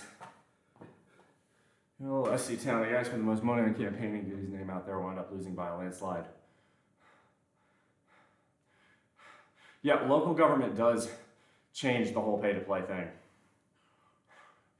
Also, politics isn't always a pay-to-play sport. One of the most prolific failures of this was Hillary Clinton. And no, I'm not talking about 2016. I'm talking about 2008 when a random junior congressman from Illinois absolutely bitch-slapped Hillary to the shadow realm. Talking, of course, about President Obama. Obama did not have the same resources that Hillary Clinton had in 2008. Why did Obama win? Because Obama had a better message. Obama had better social media, which was very new in 2008, but very important to get ahead of the curve on. Why did Obama succeed in 2008 with far fewer resources? If it were pay to play, Hillary Clinton would have won the 2008 presidential primary. In fact, I believe there are quite a few people in the Democratic convention who saw what happened in 2008 and said, this is unacceptable. We didn't control this. We are going to ensure, come hell or high water, that after Obama's through, our next representative is Hillary. And I think that's why Hillary won in 2016, why very few legitimate people came out to oppose her. The only person who came close was Bernie Sanders, and Bernie Sanders is too far left to get elected in this country. Also, Bernie Sanders is a jackass. So, Hillary's post-2000 political career has been my turn gimme. I actually really dislike Bernie Sanders, for what it's worth. I actually used to like him, and then I realized what he did at Vermont Yankee, and the dude's a fucking hack. He talks about climate change being the biggest problem of the 21st century, yet his actions are why Vermont Yankee got prematurely shut down, electricity prices in New England consequently skyrocketed, and so too did carbon emissions. Bernie, yeah, he's a rich old hippie. That's what he is. Again, if you're one of these people that's serious about climate change and actively campaigning to shut down nuclear energy, you're an ideological hack, and I have no respect for you. The success of the 2000 election. One of the worst elections in American history, but by far and away not the worst. 1876 takes that title, because that is the year in which a backroom deal was made to elect a Republican president, but in exchange end Reconstruction and condemn black people in the South to 90 years of Jim Crow. Trump talks about it being robbed. I think Al Gore will. Yeah. Oh, yeah. No, definitely. This is another funny one. This is another politician I really fucking despise, is Ralph Nader. Ralph Nader is an intellectual hack. If Ralph Nader had never existed, the causes Ralph Nader has championed all these years would have been better off. Sasha, good to see you. Welcome on in. Thanks for the first time chat. Depending on things you do with the river, will you ever plan a Discord meetup? Oh, absolutely. The trouble is my server is so spread out over the country that realistically, you know, any one location I pick, most people won't be able to get there. If my channel continues to grow though, absolutely I would love to meet up with lots and lots of people on my server, 100%. Al Gore is, no, okay, so I disagree with that, Liam. I think if Al Gore was president, we would never have gone into Iraq.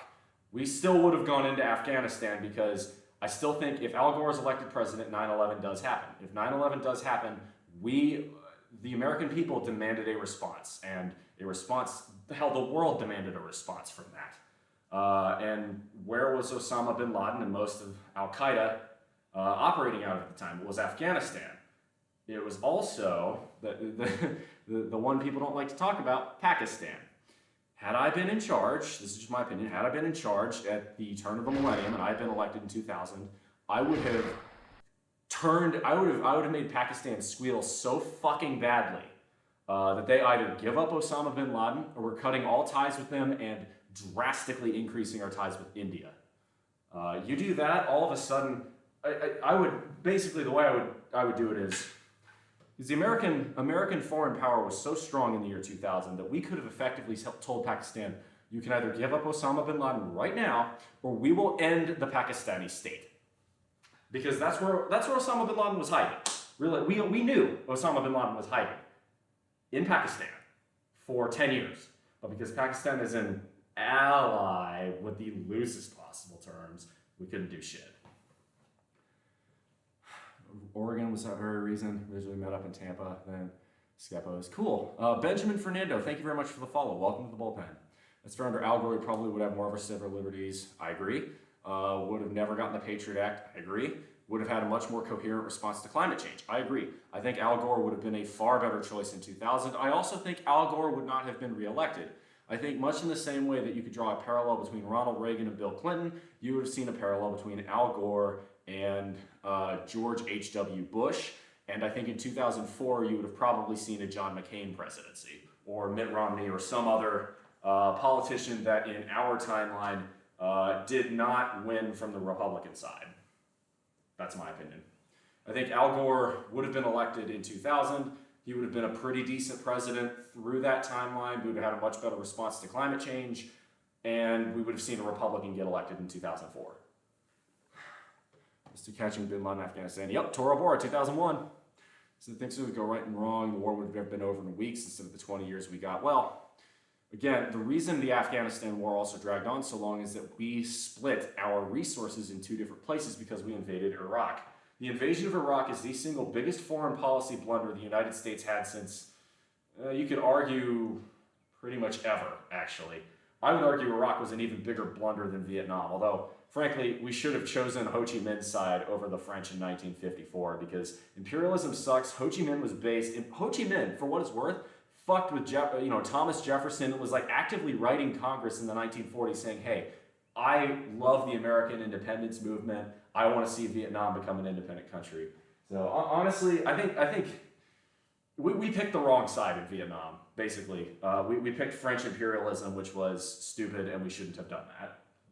The reason we had to is because the French blackmailed us. The French said, if you pick Vietnam or you don't help us, actually, it wasn't even if we stay out of it, France promised to leave NATO. We should have let them walk because the French were fucking useless in the 50s. They couldn't hold their own empire together even in Algeria, which was, what, 500 miles from Paris? Let alone in fucking Vietnam, which is halfway across the world. Austria Maron Reciolone.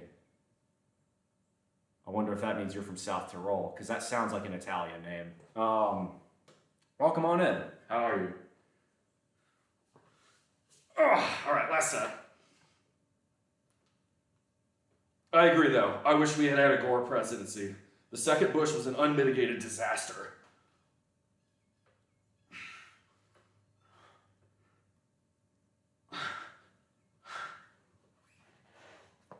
Oh. How you doing? Well, thanks for the first time chat, and thanks for the follow. Welcome on in. All right. Last set here. No, I think the second Bush, the younger Bush, is the worst president we have had in the last 100 years. I think that you have to go all the way back to Woodrow Wilson to find a worse president.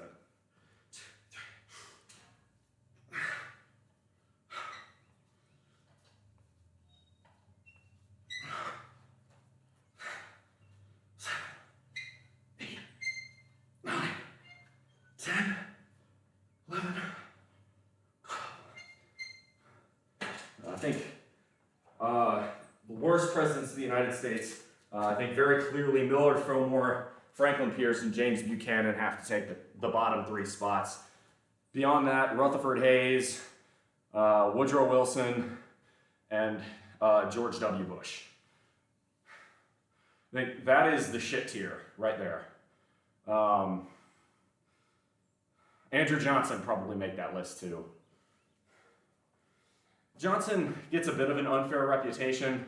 I think the progress that needed to happen under Reconstruction, I think there was a lot more appetite for a real civil rights movement in 1866 and 1867, but because Johnson was a Southern Democrat from Tennessee, a lot of that effort got squandered in the assassination after Lincoln perished.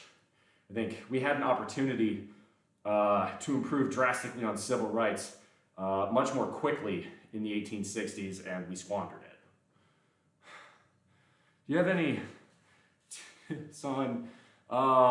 Jake Jan Cook.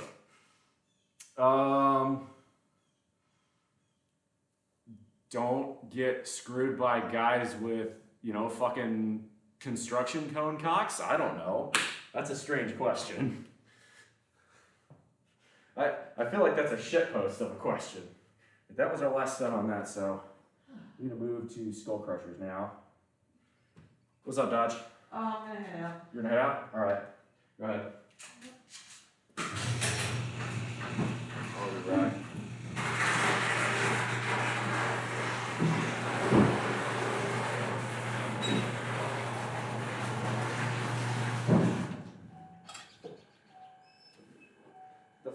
question even is that?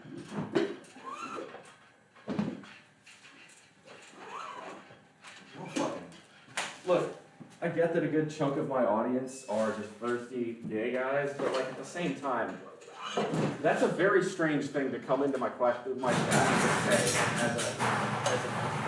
who starts a conversation? I swear, people have lost their ability to have common sense and a filter online. Like, Jake, why would you just start a conversation like that? Hate Russians, assume Ukraine suffer no proactive invasion, military Russians brought down, you're stronger. Yes. No, what Russia did in Ukraine is the same thing we did in Iraq. All their credibility, boom, bullet hole right through their foot. And I know this because Finland joined NATO. Finland not joining NATO was, in many respects, an affirmation of Russia being a semi-trustworthy nation on the international diplomatic stage. That was the entire principle behind Finlandization. The idea was that, you know, Finland stays a neutral country and Russia doesn't invade. But Russia's invasion of Ukraine completely ruined that. So, yeah, anyway. New York Times later on, NATO is more unified than ever. However, the European nations are still not contributing enough. The only countries that reliably put in what NATO expects of them are the United States and Poland. And Poland only does it because Poland has learned from history. Poland is the, I will fight on this one. Poland is the strongest army. It is the strongest military in Europe right now. It's not even fucking close. If Germany tried to redo 1939, Berlin would get bitch slapped. I'll put it that way. Warsaw would win that one. Switzerland is also not a NATO. Switzerland is barely even in the UN. Like, Switzerland took forever even just to join the UN. So, don't expect Switzerland to do anything. At least Russia will come out of this one worse off than we did in Iraq. That remains to be seen. I think you're right, but I don't think that's an absolute yet. Okay, so we got 105 on here, which would be good for skull pressures, which is what we're going to do next.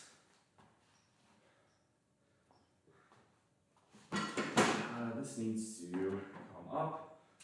So we got with this guy. With this guy. Skull crushers, just like that.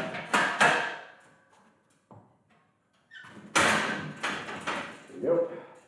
Okay, so we got skull crushers. What else are we going to do? We're going to do skull crushers and shoulder flies. So if we do shoulder flies, you need the kettlebell out of the way. Get 40s. Oh, we already have them. Perfect. Really Poland? Oh, no, it's Poland. It's not even close. The British actually do have a pretty decent military, but even then, the British military has been underfunded for years.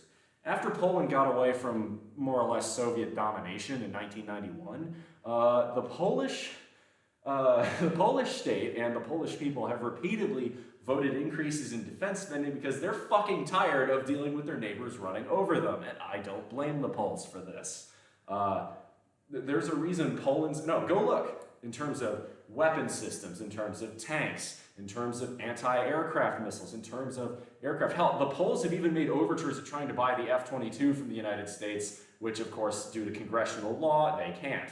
But the Poles have basically bought fucking everything to try and defend their country. And I'll put it this way. If I were Russian, I were looking to pick another country to screw around in, I would 100% not pick Poland. That will end very badly. Frankly, I think Poland's military is so good they stand a shot at, if they were to go one-on-one versus Russia, I think Poland might win. So, no, it's not even close. I would say, in Europe right now, you've got Poland, with Britain as a semi-close second, and then France is a very distant third in terms of actual military strength. I would argue Ukraine is fourth at this point. The Germans are fucking useless.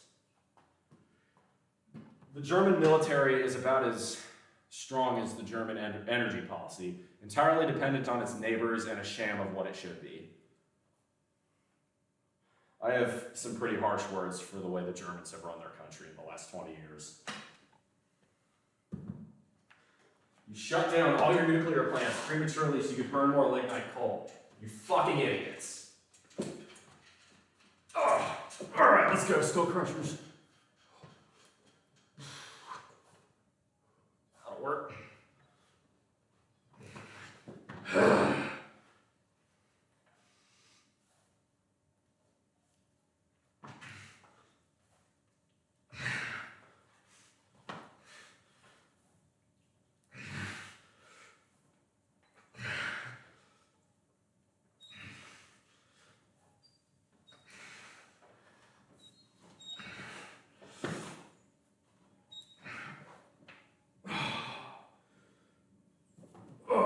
I set this too far back. Fuck. Shit. This is embarrassing.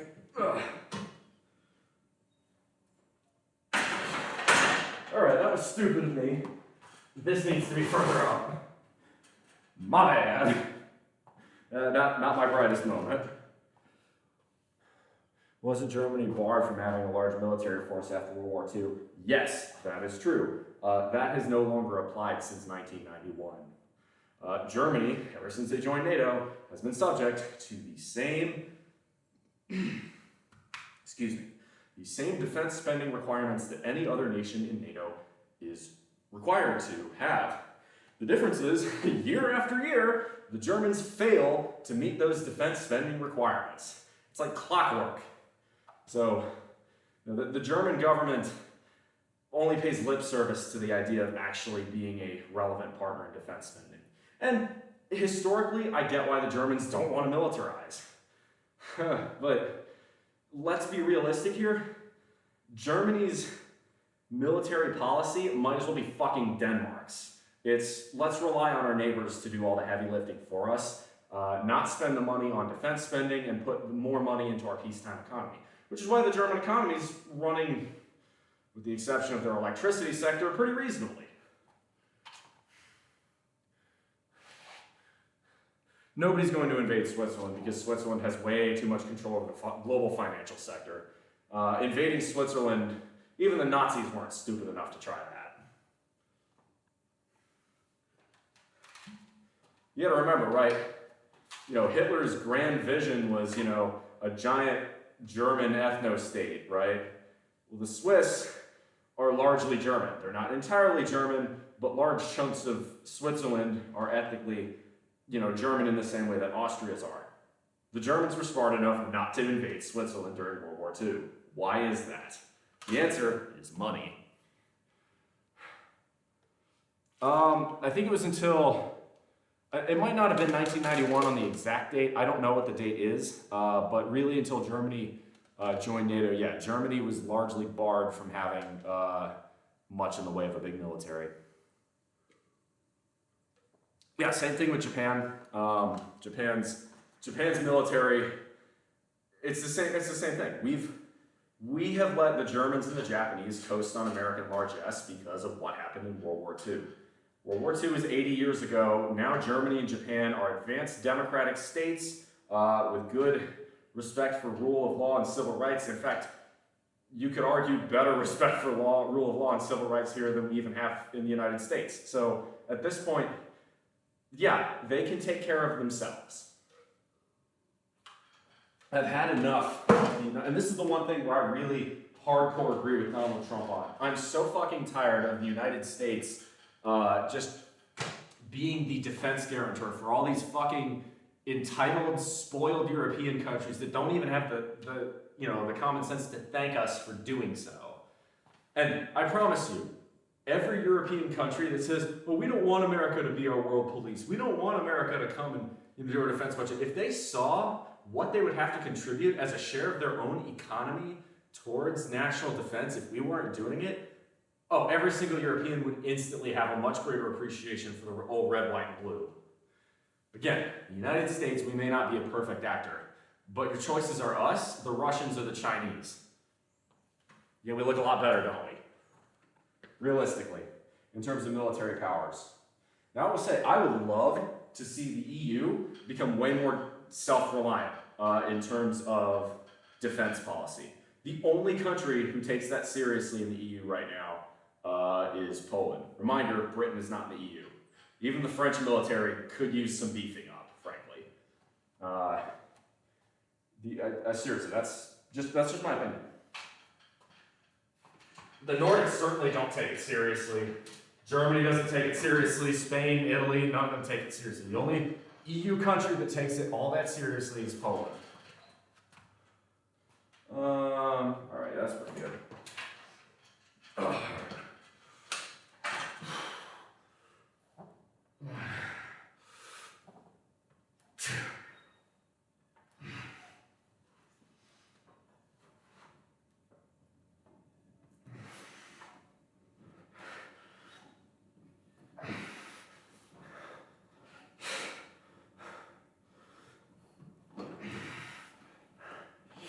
By the way, this is improved defense capability is another reason I strongly believe not only should Ukraine want to get into the EU, but the EU should want Ukraine. Ukraine now has an experienced and trained army capable of its own defense. Has Ukraine won every single battle they've been in this war? No. But the fact that Ukraine even still exists as a state at this point is credit to the Ukrainian army. Netherlands is a secret superpower. They're the largest first world country in food. Yes, so the Dutch are extremely efficient with what little land they do have. I'll give a lot of credit to the Dutch in terms of efficiency. But the Netherlands is not what you would call a military power. Again, on this front, in terms of European military power projection, Poland beats them all.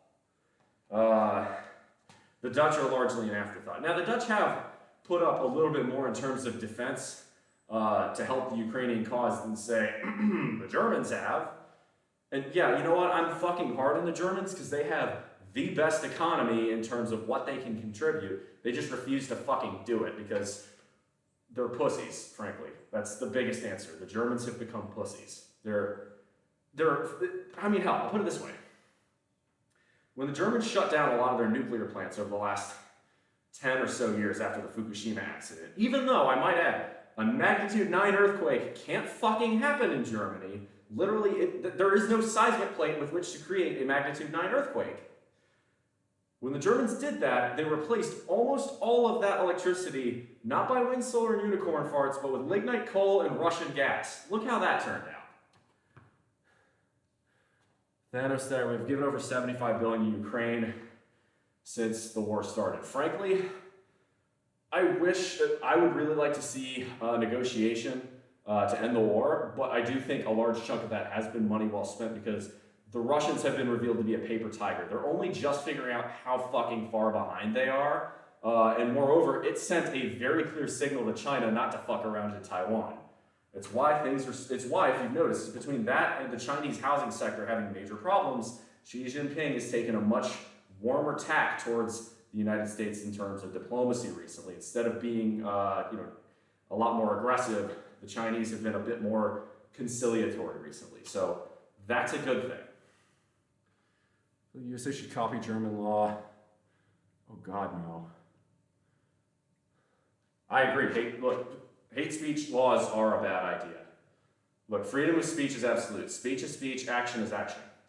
In this country, you are free to say whatever stupid shit you'd like. However, if you say stupid shit and you embarrass the fuck out of your employer, you can also get fired from your job. That's what freedom is.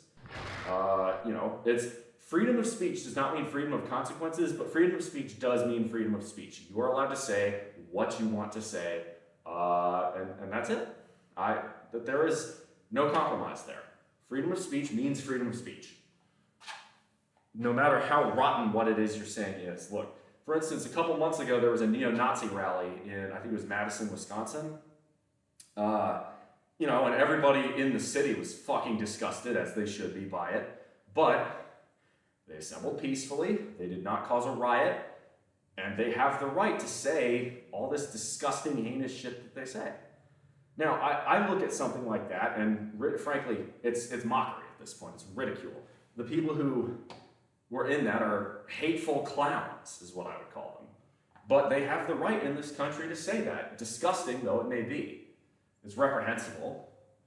If I were an employer and I found out one of my employees was at that neo-Nazi rally, they would get fired like that. But at the same time, yeah, they have the right, per American speech, to say what's on their mind. All right, let's hit another set here. Freedom of conscience to scream. Okay. There's a difference between saying fire in a movie theater, right? Okay. So if you say bomb on a plane, the plane is not a public space. A plane is a vehicle owned by a private corporation. There is a difference there. 1, 2, 4. Whoa. 5, 6, 7.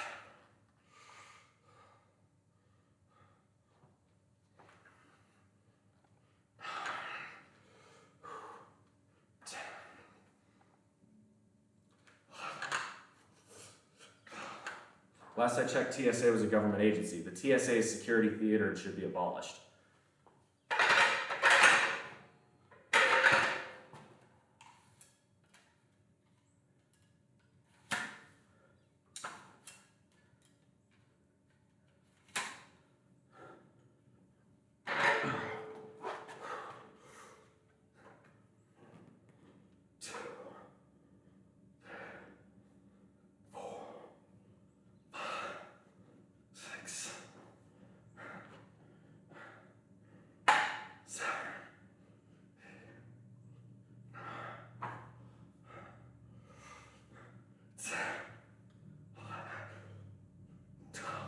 I think airline businesses should have to provide their own security. Look, if you have security incidents on your airline, that's extremely bad press and your airline will suffer economically. You don't need to have a government agency do that at taxpayers' expense. It's stupid. Yeah, these are power block adjustable dumbbells. I'll show you these. So the way these work, okay, is you've got this little slot that, I don't know if y'all can see that. Oh, I'll show it on this side, right? You've got these bars here. So this slot, right, goes in between those bars. So if I want, just 10 pounds, I leave it out, right? I take this out. If I say I want 30 pounds, I put it in the 30-pound slot, right? And 30 pounds comes out. See how that works? I am something of a free speech absolutist. In this country, that's how that works. Now, I'm also a huge fan of fuck around and find out. If you say disgusting, offensive, racist shit, you can't get mad when people call you a disgusting, offensive racist.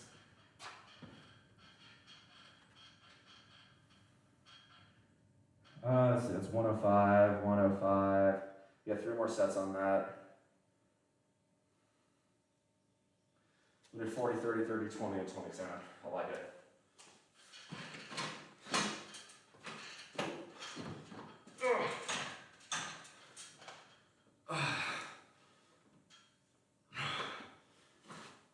Whoa.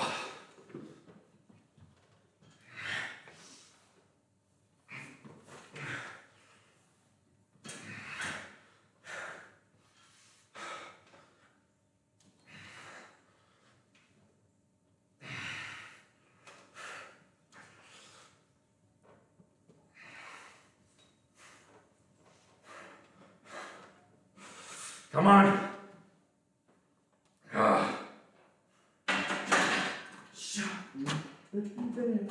right, I can take a piss real quick.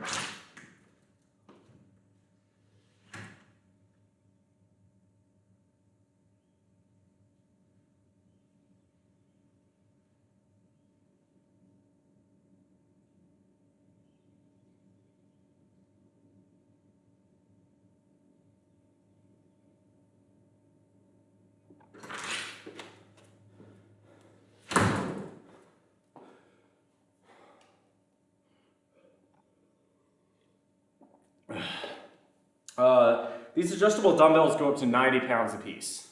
So I could be, you know, if I do dumbbell bench, usually I go with 90, so that's 180 pounds total, which is pretty decent for dumbbells, because with dumbbells, you have to stabilize them individually, which means you're really working your balance stabilizer muscles.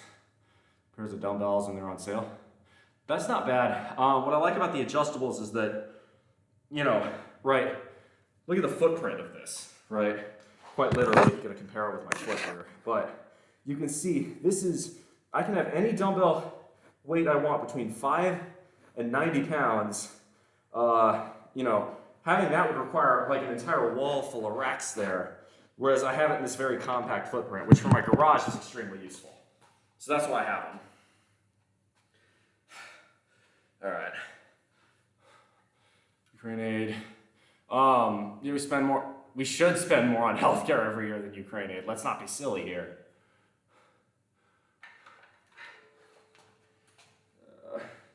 My camera's not right.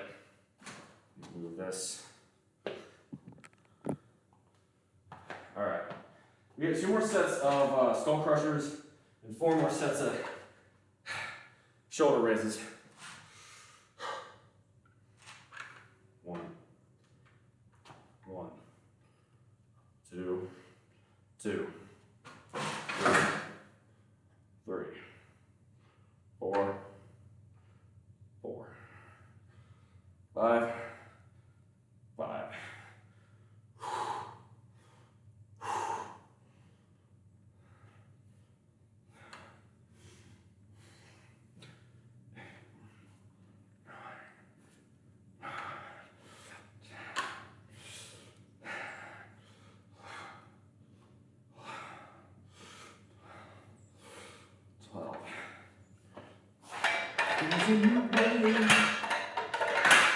I'll be the first in line,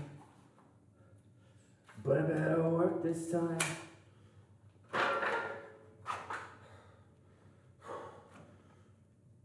One.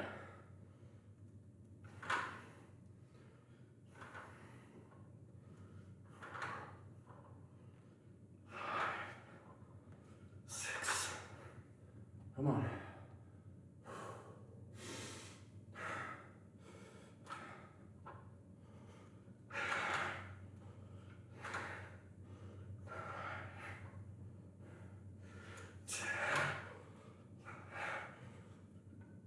Oh, I feel that burn.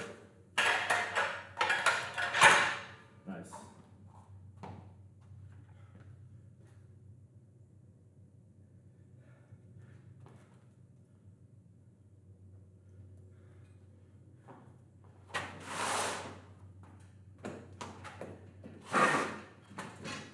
Peace.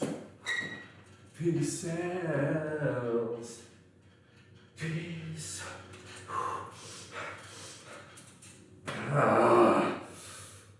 Peace sells, but who's buying?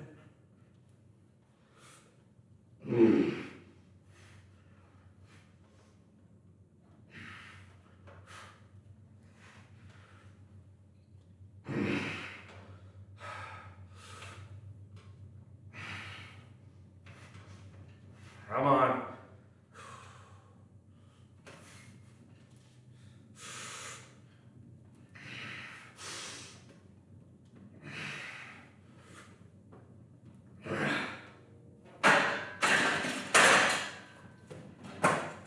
All right, that's 4 down, 1 to go.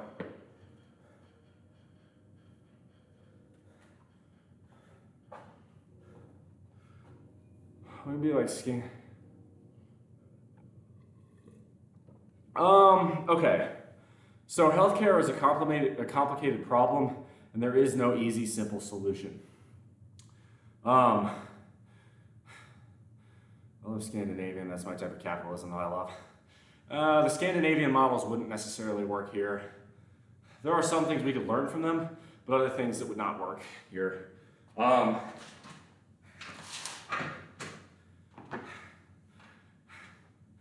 will say, as far as healthcare is concerned,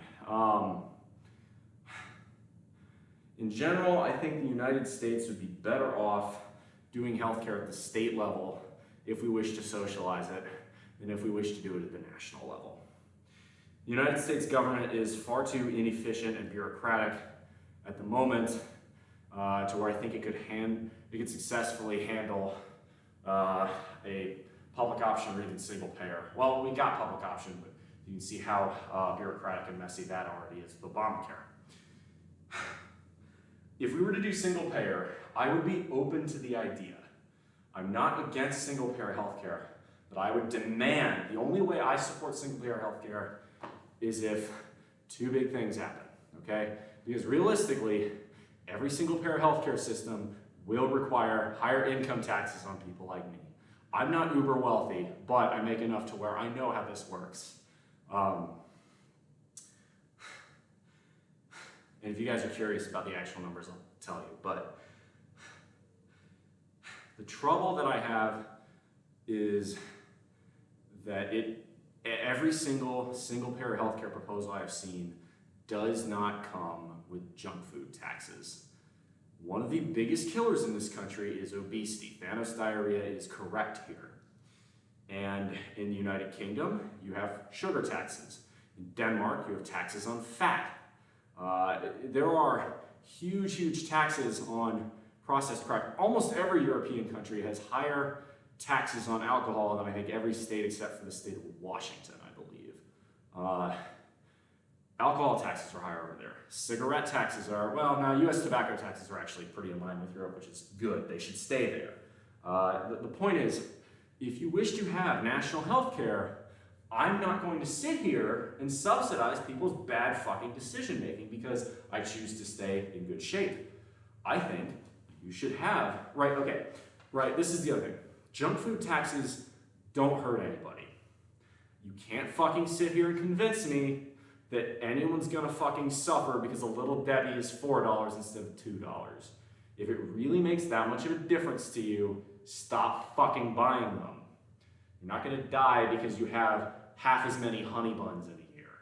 I'm sorry, I can't fucking believe that, right? And it irritates me because I live in the deep south. I live in the single least healthy part of the United States. The obesity rate here is damn near 50%. 50%, okay? And you want me to pay tens of thousands of dollars more in income taxes to subsidize these fucking lardasses who, even though South Carolina has amazing weather, it's gonna be 60-something degrees today. The rain's already pushed through, so it's gonna be overcast. It's gonna be nice. It's gonna be 60-something degrees and rainy. And I guarantee you, if I go out for a hike today, I will be the only one on the trails. And I'm the only one on the trails in the spring. I'm the only one on the trails in the summer. I'm the only one on the trails in the fall. Everybody in this state is too busy being a fucking tubby fuck. It's just this one pisses me off. I will happily go for single payer healthcare, provided that we make people, right? If you're, and here's the thing, healthcare is in shortage, right? If you are clinically obese and you're asking for a fucking triple bypass, you should be down on the list, right? If you're going with the single payer healthcare system, healthcare because it's a perpetual good in shortage. Right now, the American healthcare system is basically what shortage of goods there are because of the shortage in this market. Healthcare is allocated to those wealthy enough to be able to afford it. In general, that's how that works. You have some exceptions with government programs, Medicare, Medicaid, TRICARE, etc. But in general, that's how it works for the majority of the US population. If we were to go single payer, that means it's now allocated as the government sees fit. If the government's going to do this, you have to allocate it efficiently. In other words, you can't be giving Mr. 400 pounds who eats nothing but, who basically eats what Donald Trump eats every single fucking meal, which is, Big Macs and Diet Coke. If you're fucking cramming Big Macs down your gullet and then you come in asking for a fucking triple bypass, I don't fucking feel sorry for you. Pay for that shit yourself. I'm not paying that shit for you. No, that's insane. Those are your own poor decisions coming back to bite you in the ass. Preach it, bro. Looking while you're ready for a brunch date. Hey, good for you. Always good to hear that, Plus Ultra Eddie. I'm gonna give you a shout out, by the way, because I like your content, I like what you do, and you're starting to get active in my Discord, and I really fucks with that, so shout out to you, my guy. Shout out, Plus Ultra Eddie. And one thing that would really be valuable here is bringing back a little bit of shame. we've turned our culture into something that's almost shameless. Yeah, you should be, if you've let yourself go and you have no real excuses, you know, right? You know what I'm talking about. If you have a genetic disease, right, that actually like cripples you and your legs don't work, that's a different fucking story. That's not what I'm talking about, and you know that's not what I'm talking about. But if you're one of these people who's ballooned to 300 plus pounds because you just decided to shove crap down your gullet every day and you don't get off your fucking couch, all you do is watch TV and scroll social media, you put yourself in that situation. And it's your responsibility to get it out. It's that simple. Is it easy? No! You're addicted. What you are is you're addicted. You're the bitch of the fast food companies and you're a bitch of big agribusiness. You gotta come off it. It's not gonna be easy. You're gonna be fucking miserable. You're going to have withdrawals. I talked about this with my roommate before. She's cutting soda for this year and she fucking hates it. But I'm really proud of her for doing that because, yeah, she's overweight and she's trying to fucking fix that. She's realized that that is a problem she's created for herself and she's trying to fix it. Now, this is another thing. I want to say, okay, you can be beautiful at any size. I believe that. What you cannot be is healthy at any size. Healthy at any size is toxic. It's people who don't want to be responsible for their own poor choices. Beauty is in the eye of the beholder. Beauty is entirely subjective. But health is objective. Health is science-based. Health is, it's quantifiable. If you are morbidly obese, you are statistically more likely to suffer from cancer, from diabetes, from Alzheimer's, from heart failure, from kidney failure, from liver failure, from I think I already said diabetes, from gallbladder failure, just everything. Fucking everything. From joint problems, from muscular degeneration, from, you name it. And basically, obesity is a comorbidity for fucking, even COVID, right? A majority of the patients who died from COVID were fat. This is a wake-up call here. This is fucking obvious. It's not a positive. Look, baklava, that's not what it's about, okay? I don't fat shame people, but I do excuse shame people. There is a point. If you are making excuses for yourself, that's on you. Now, I have all the respect in the world. Again, I'm pointing at my roommate as an example here. She is overweight, but she owns it and she's trying to do better. If you're doing that, I have nothing but positive things to say about you. I'm not going to castigate you for the mistakes you made, unless you're making excuses for that behavior. You make excuses for that behavior, I'm going to call you out on your bullshit. That's what I'm talking about. Don't fat shame, but you should excuse shame. And most people who are in bad physical health come up with excuses. You can either have, say it right here. Hell, my roommate even got me this book, and she had this embroidered for me. It was really nice. You can either have results or excuses. Pick one. That's harsh, but you know what? Life is harsh. Biology is harsh. And you can either stay fat or add 10 years to your life expectancy. Pick one. The only outlier to obesity are sumo wrestlers since they train for 6 hours a day. Sumo wrestling isn't really a thing here in the United States, though. Even then, I would bet money that your average sumo wrestler probably lives a shorter life than your average Japanese resident. Given that Japan's average life expectancy is, I believe, the highest on Earth. If not, it's very close. And I'm really, baklava, I think you misunderstand. I don't call people I'm not going to call you a fat piece of shit because you're fat. I'm going to call you a fat piece of shit because you make excuses for yourself. This is engineer talking here. I don't do excuses. Similar to football players like 10 years shorter than that. Exactly, right. And if you choose to make those, it's the same thing with steroids. If you take steroids, especially in very large quantities, you're probably doing damage to your body over the long run, and you may have a shorter life expectancy. Only you can choose to make that decision. You're free to do it, but that's the point. Yeah, I feel bad. I think baklava misunderstood what I was saying. Now, if you want to continue making excuses for yourself and you don't like the way I'm saying that, by all means, there are plenty of other streamers who will indulge your delusions. I'm not going to be one of them. Because, look, that's just not that's not who I am. I refuse to bullshit. There's enough bullshit out there. I'm not going to indulge people's bullshit. No, what you need to do,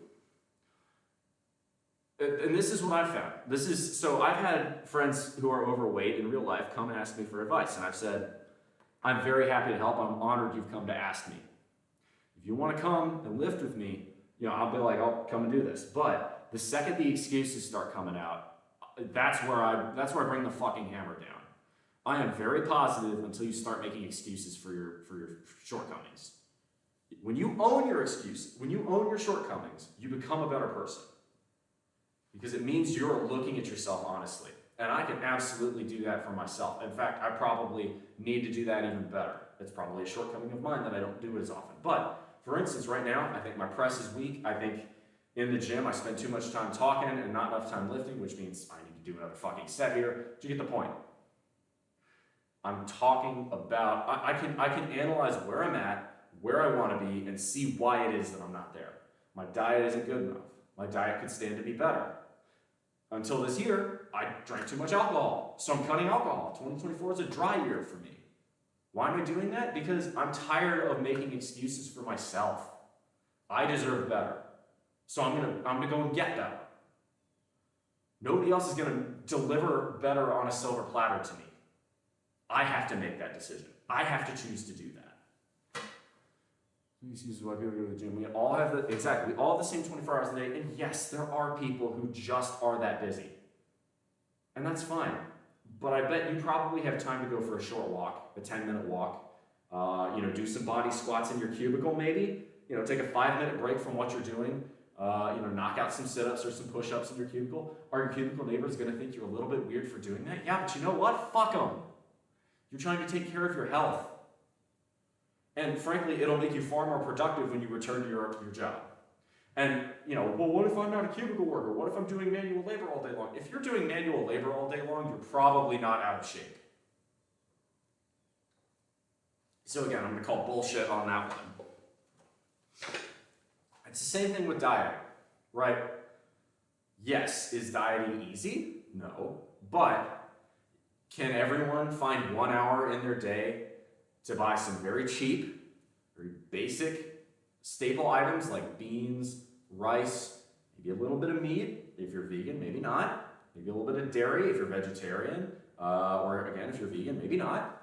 Some basic produce, meal plan, prep it. Take an hour, take 2 hours on your weekend. Most people don't work 7 days a week. Find that time. That's putting your own health first. And sometimes you're gonna have to cut other things in your life to make that a priority. That's worth doing because it's going to add literal years to your life expectancy. Life's too fucking good to cut it short artificially. You ever see fat doctors or fat construction workers like how? Well, diet is the answer on most of those. And sleep deprivation is another one. For doctors, especially in this country, most doctors work insane hours, and as a result, they don't sleep very well. When you don't sleep very well, you don't think very well, which is a really scary concept because that means they're more likely to make mistakes while they're treating you. Weight helps them move all the stuff they deal with. It does make some sense in construction. The other issue with construction is that construction workers also tend to eat a lot more junk, and they also tend to drink more and smoke more. So, all of those are things that lower your life expectancy. Okay, I need to hit another set here. I got just a couple more sets and then we're done for the day, so we can continue talking.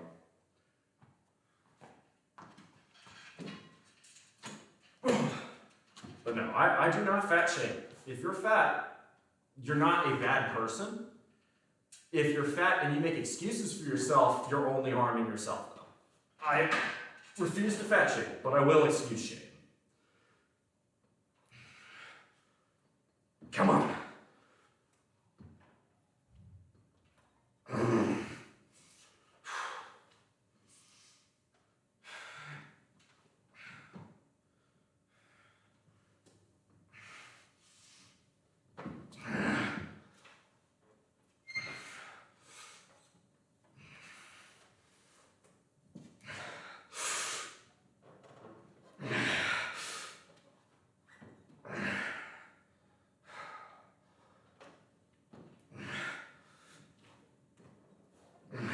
Here's another one. People say, oh, healthy food's expensive. Bullshit. Food costs are lower now as the proportion of the average American budget by about a factor of 2 than they were as early, as recently as 1975. Food prices have never been lower relative to what you get. It's that we've created obesogenic environments and hyperpalatable foods that people would rather eat than fruits and vegetables. We know it's true, but we like to delude ourselves because we like to think it's not our fault. And I can't stand that shit. I have no tolerance for it because it's bullshit. I deal with enough of that crap in my day job.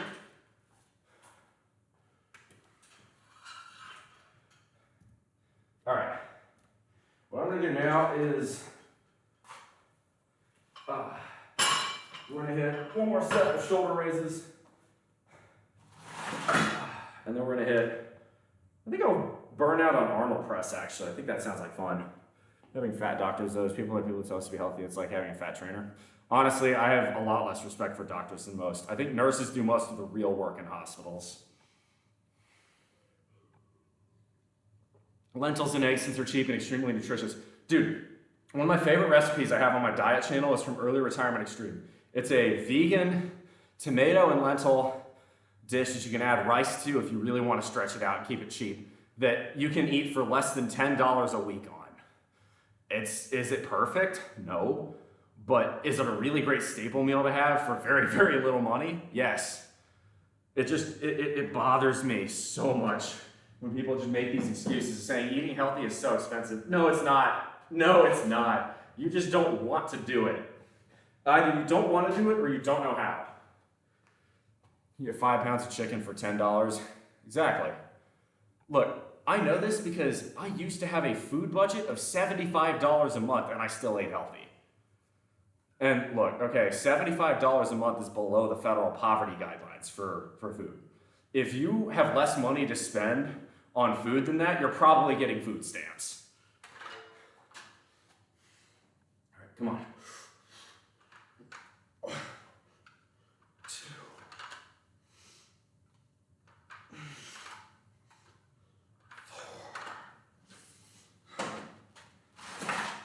There we go. 5, 6, 7, 8, 9. I think that was 9, sorry. 10.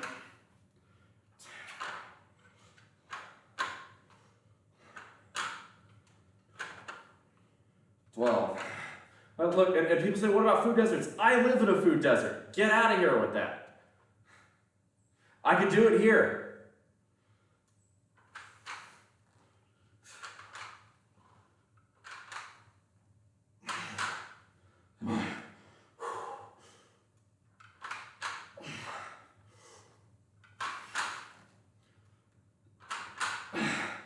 It's the same bullshit I hear for people who complain about gas prices but drive a Chevy Tahoe. Just stop.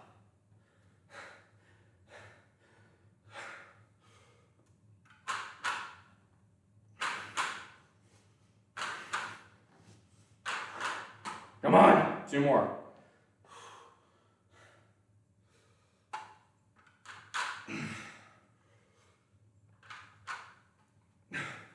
Studies, even supermarkets open in food deserts, they still choose junk food. Well, I'm about to have a real life example of that because there is a supermarket coming to my town. It's a Dollar General market, but it will have produce and meat and dairy. We're going to find out real quick. So, we'll find out. That's because these people are addicts and refuse to admit they have a problem. I live in rural, deep South America where the obesity rate is that high. I see the excuses. I hear the excuses. I know the excuses. And I look like this. Again, I'm living proof that you don't have to be a fucking lardass if you live in the deep South. You just have to have fucking discipline.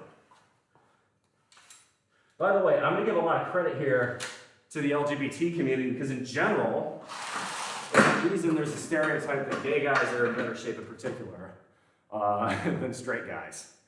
I've noticed it too. this is dealing a bit in a stereotype here, but I think on average, usually LGBT people are in better shape. Or at least I certainly know that's true for the G. We've seen this too, like, man, maybe this says a little bit about my own dating proclivities, but like, look at my gay friends, I look at my straight friends, the gay guys are a lot better looking. I bet that bothers the shit out of women. I gotta imagine it does. Obesity is high. Okay, so the obesity is caused by three things here in the United States, but particularly in the Deep South, where again, yes, it is the highest. Obesity is caused, okay, I would say actually by four things. The first, poor education. It's no secret that the lowest states year after year in terms of educational standards are Mississippi, Alabama, Louisiana, South Carolina, the Deep South. Poor education means people are not as aware of how to diet properly as they might be in a place like Hawaii or New Jersey or Massachusetts or Minnesota or any of those states where obesity rates are lower and education standards are higher. I pick Hawaii because Hawaii does not actually have a great education system. I think in terms of ranking, it's somewhere in the middle or somewhere actually a little bit below. But because of Hawaii's diet being a lot more related to fish and rice because of the heavy Asian population and because simple macroeconomics, fish are a lot cheaper than land meats in Hawaii because Hawaii is in the middle of the fucking ocean. As a result, Hawaiians tend to eat healthier on average than the average American, so their obesity rates are lower. The other part of it, other three parts of it in the Deep South are, yes, fried food. Southern cooking is fucking delicious. The Deep South is the best cooking in the United States. It's also the worst for you. I love fried okra and Carolina-style barbecue and grits and shrimp, like shrimp and grits and, you know, all that delicious Southern food, that home-style cooking. But those dishes were all created at a time where people were farmers and doing manual labor for 10, 12, 14 hours a day. We're not burning those levels of calories anymore. You can't be eating fat like that at those high levels every single day or you're gonna look like a fucking lord-ass. The third one is that people here in the Deep South are lazy. I love the South. It's the best part of the United States. But look, I've lived all over the country and I see the natural beauty that exists here and the natural beauty that exists everywhere else. And I notice how less often, I should say, people are on the trails, people are outside hiking, people are outside walking, and it's just shocking. The fourth is that we've created an obesogenic environment everywhere in the United States, but primarily in the South, because much of the Deep South did not develop until after the dawn of the Interstate Highways Act of 1956 and its consequences. In the late 1940s, in the early 1950s, President Eisenhower was very impressed by the Autobahn that he had seen deliver German goods and resources all through the World War II and wanted to copy a system like that at taxpayers' expense in the US. As a result, everything car-related became very subsidized. In other words, all these fast food chains were designed so that you could get off the highway, pick it up, and keep moving, which means food had to be made fast, assembly line style. Why is McDonald's a big company? McDonald's is a big company because we built infrastructure to subsidize businesses like McDonald's. Everything's car dependent now. The number of steps the average American has taken has just declined decade after decade. We were far more active in the 50s and 60s because we could walk places. Now it's unsafe to walk in many neighborhoods because of the infrastructure that isn't there. And it's been replaced with everything being car dependent. So those are the four big reasons. So car dependency, laziness, poor diet, and poor education, in a nutshell. Social media, woke crowd has been coming for the white attractive gays recently. Work schools once again glorifying obesity. If people, like, I will never fight on beautiful. I will never fight on beautiful at any size. You can be 400 pounds and beautiful in the eyes of somebody. Probably won't be me, but somebody, sure. Beauty is entirely subjective. Now, what you cannot be is delusional. If you're 400 pounds and you think you're beautiful, that's as may be, but you can't expect everyone else to think the exact same thing. That's not how that works. Most people will not agree that obesity is beautiful. Some will, but that's a preference. What you can't do is say, I'm healthy at 400 pounds, because you're not. That's objectively false. If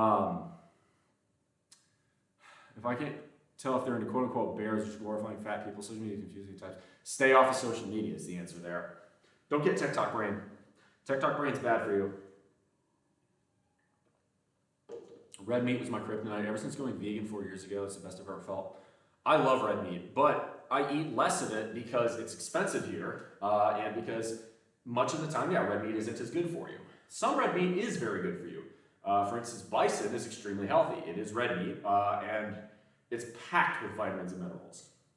Bison, however, is fucking expensive, so it's a very rare time that I buy it. Around here, the cheap meat is pork.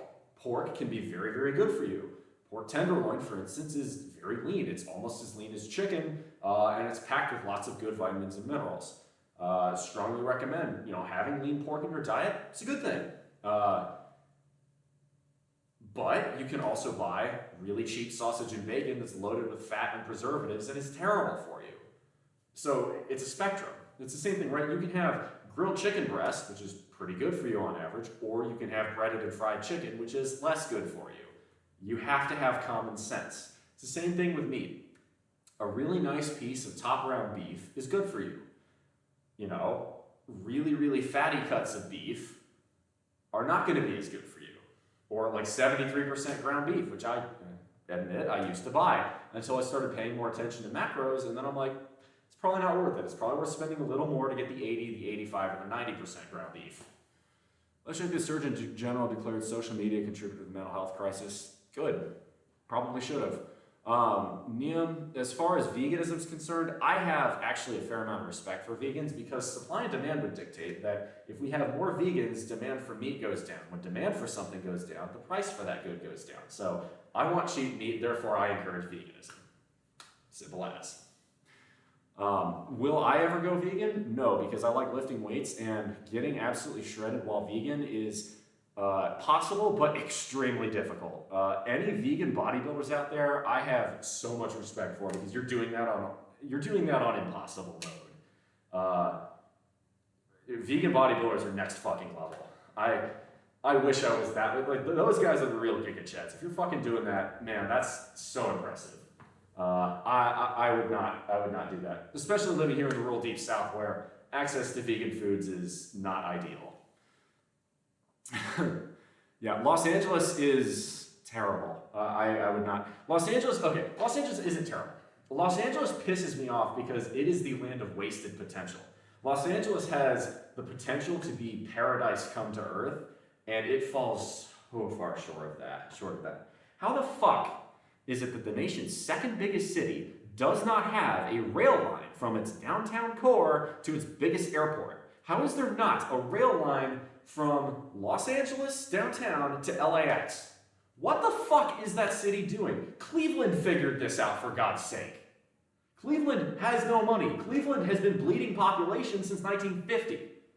How the fuck did you mess this up, LA? If there are any Angelinos in chat, please answer that one. Why is there no rail line connecting downtown LA to LAX? I mean, that is just so unbelievably stupid. And LA used to be the city with the most streetcars on earth. LA streetcar network, if you've ever watched Who Framed Roger Rabbit, LA streetcar network used to be the envy of the world. Even New York City didn't have a network like that. LA completely fucked itself over in the 50s. If you guys notice, for those of you who are new to my channel, I go on rants like this a lot, and then I wonder why I go so slow in the gym. It's my own stupid ass fault. Let me do a final set. This is a burnout. Let's see.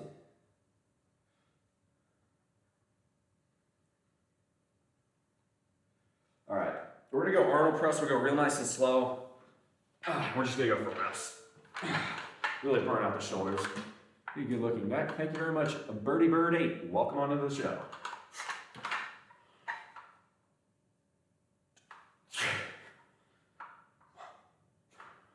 2, 3, 4, 5, 6.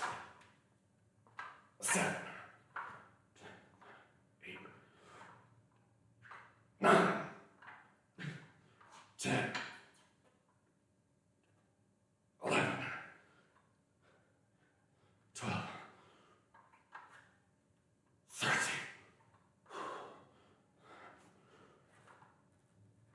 15, 16,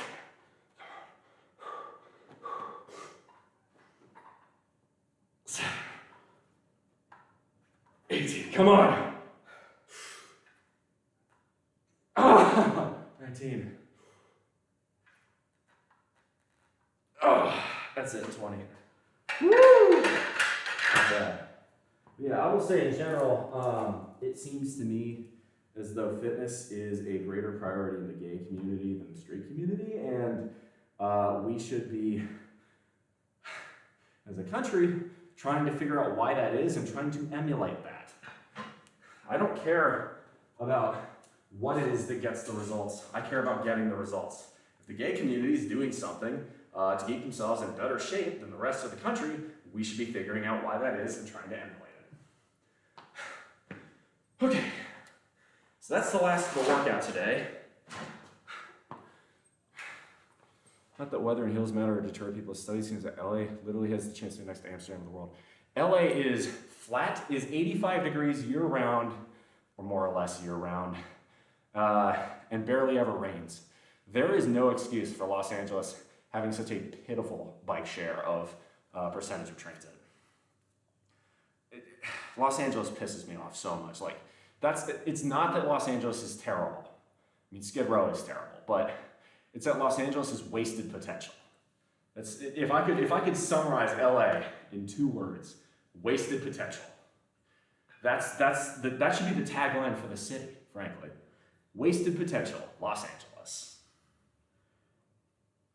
All right, so we're done with our workout today. We got our protein, 380, 64, 7, 17. Very nice. Doesn't matter about the weather in LA when all the people there are, well, not everybody in LA is retarded. I think what ended up happening is, so I can forgive LA a little bit.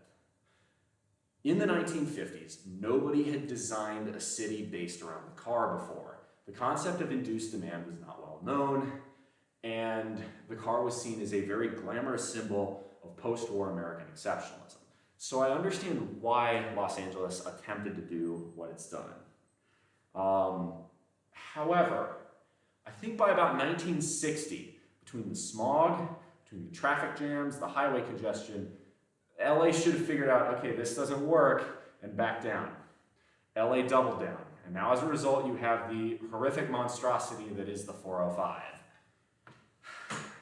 What really pisses me off are cities like Houston that saw what Los Angeles did in the 50s, said, yes, let's do that, and did that in the 70s. There's no excuse for doing that. What do you press on regular dumbbell shoulder press? Depends on how I feel, and you know, if I'm seated or if I'm standing. Seated, I always feel like I can get a little bit more because usually I have a backrest. Seated, usually 55s or 60s. Standing, usually 50s. And that's in pounds.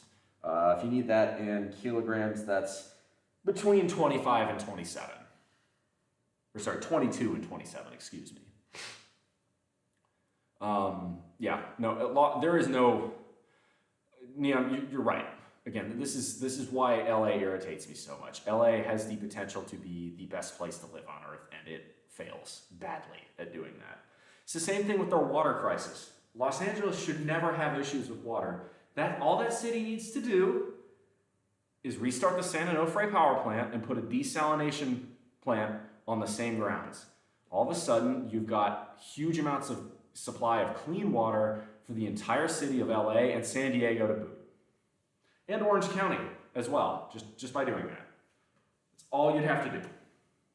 Los Angeles will not do that. Instead, they're going to make an even bigger, even more stupid pipe from Northern California to try and get more water down to LA.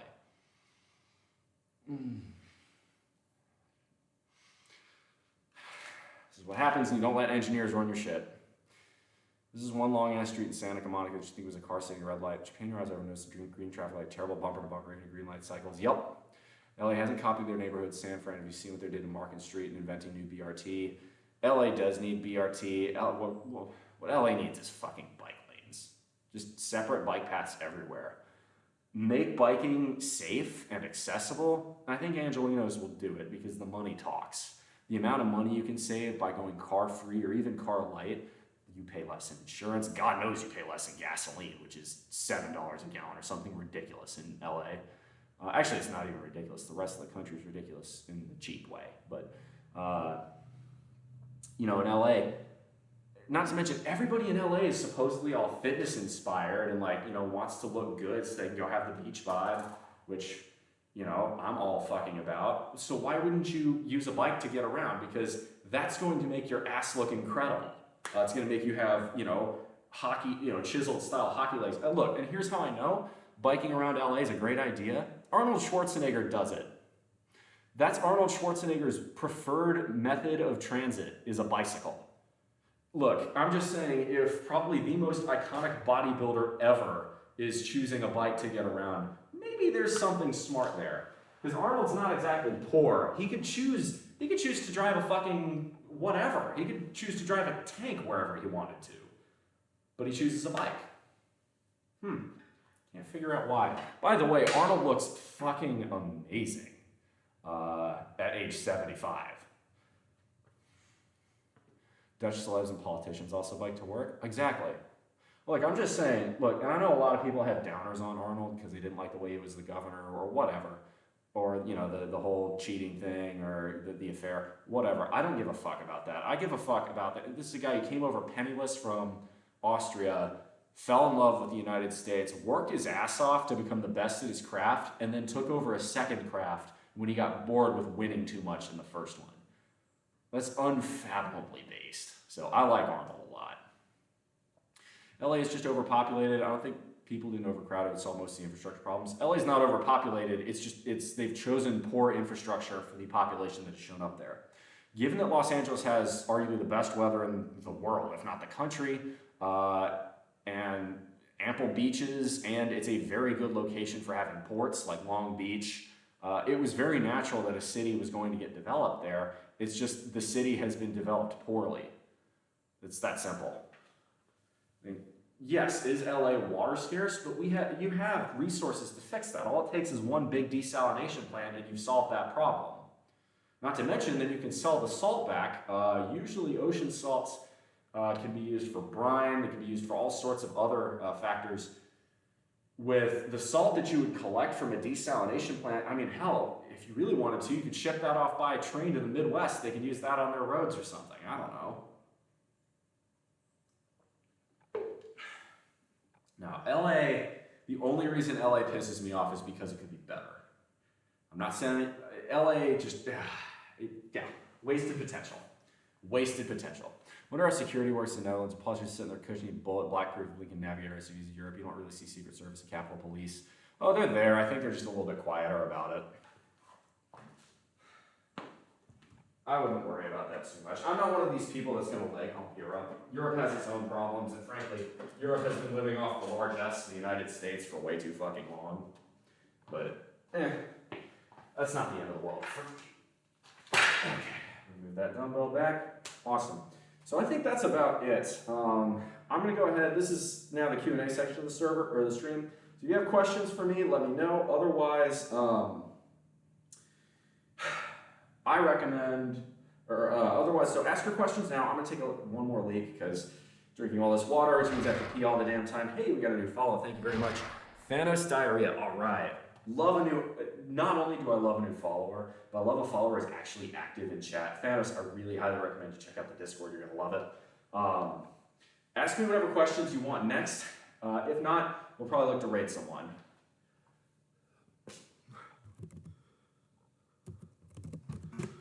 Benjamin Fernando 4, thank you very much. I saw you followed earlier. Thanks for the first time chat. There's your answer. I'm 6'3" or 191 centimeters. I gotta pee. Give me a second.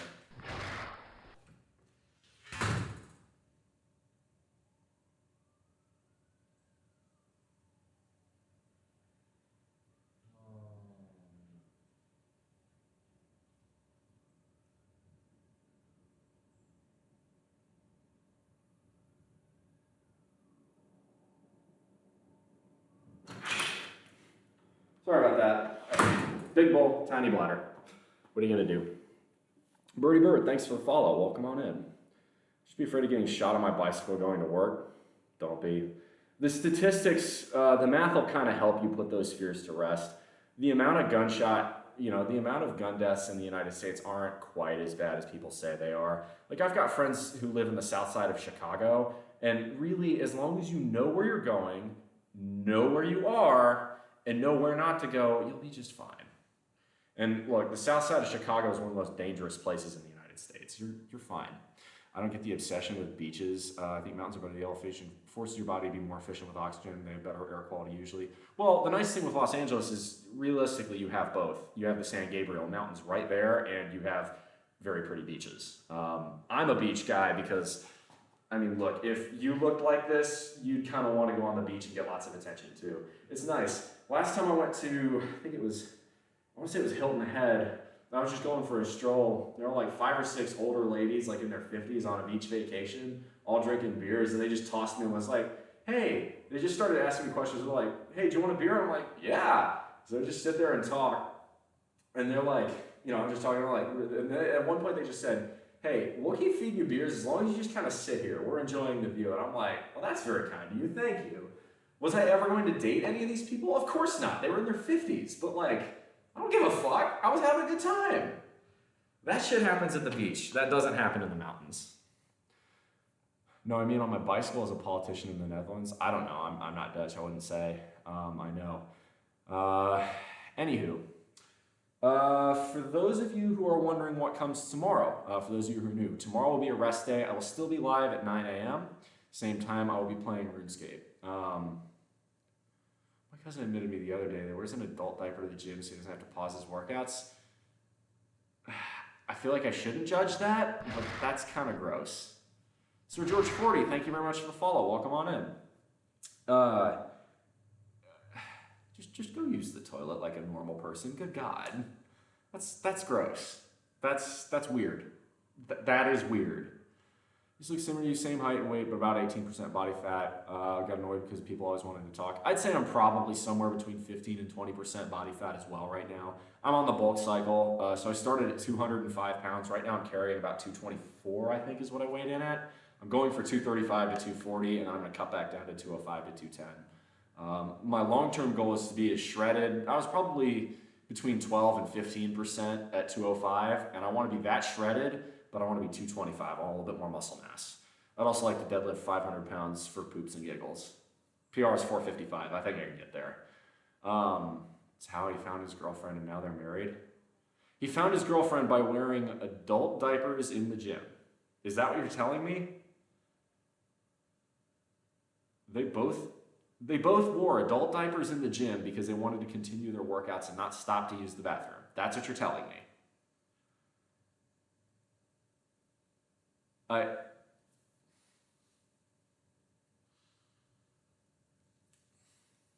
Guys, I know I'm supposed to have opinions and takes on everything, but I got nothing here. Words fail me.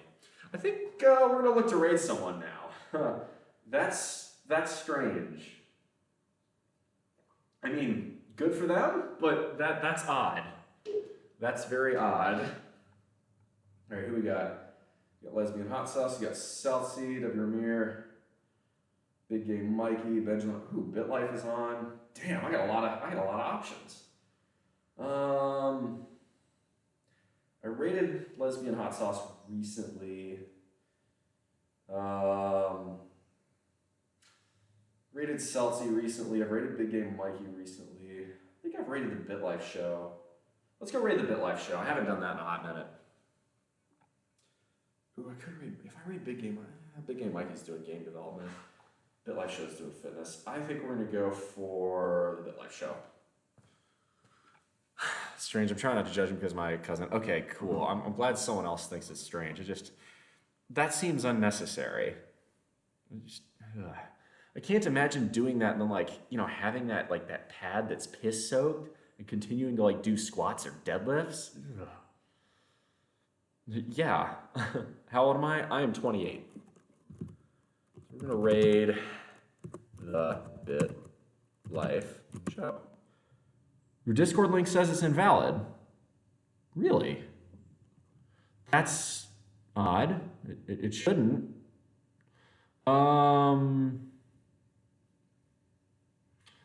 Let me. Yeah, I'm 28. I was born in 95. Yeah, I know. I got a baby face. With the mustache, I look 28. Now I look fucking, what, 21, 22? That's not cap. I'm 28. If you can tell, I got the bags. I know I don't look 28. I look probably a lot younger, don't I? I get that a lot. Nope, I'm 28. Thought you were 19. Jesus Christ. No, I'm not 19. If I was 19, how would I own my own house, be an engineer, a nuclear engineer as my profession? Like, if I was 19, I'd be going to college, at least to be an engineer.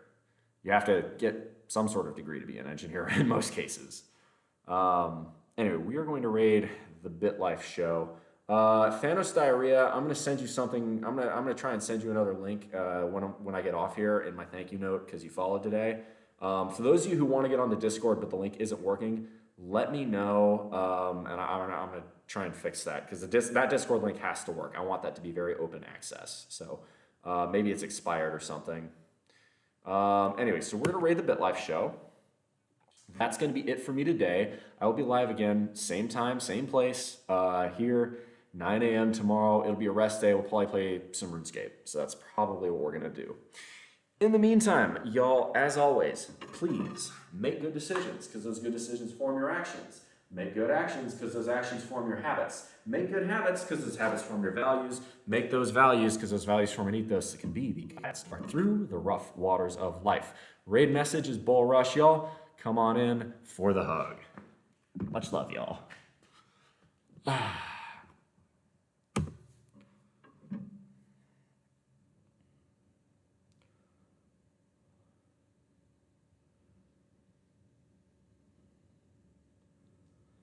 Alrighty. YouTube, it's been fun. Talk to you later.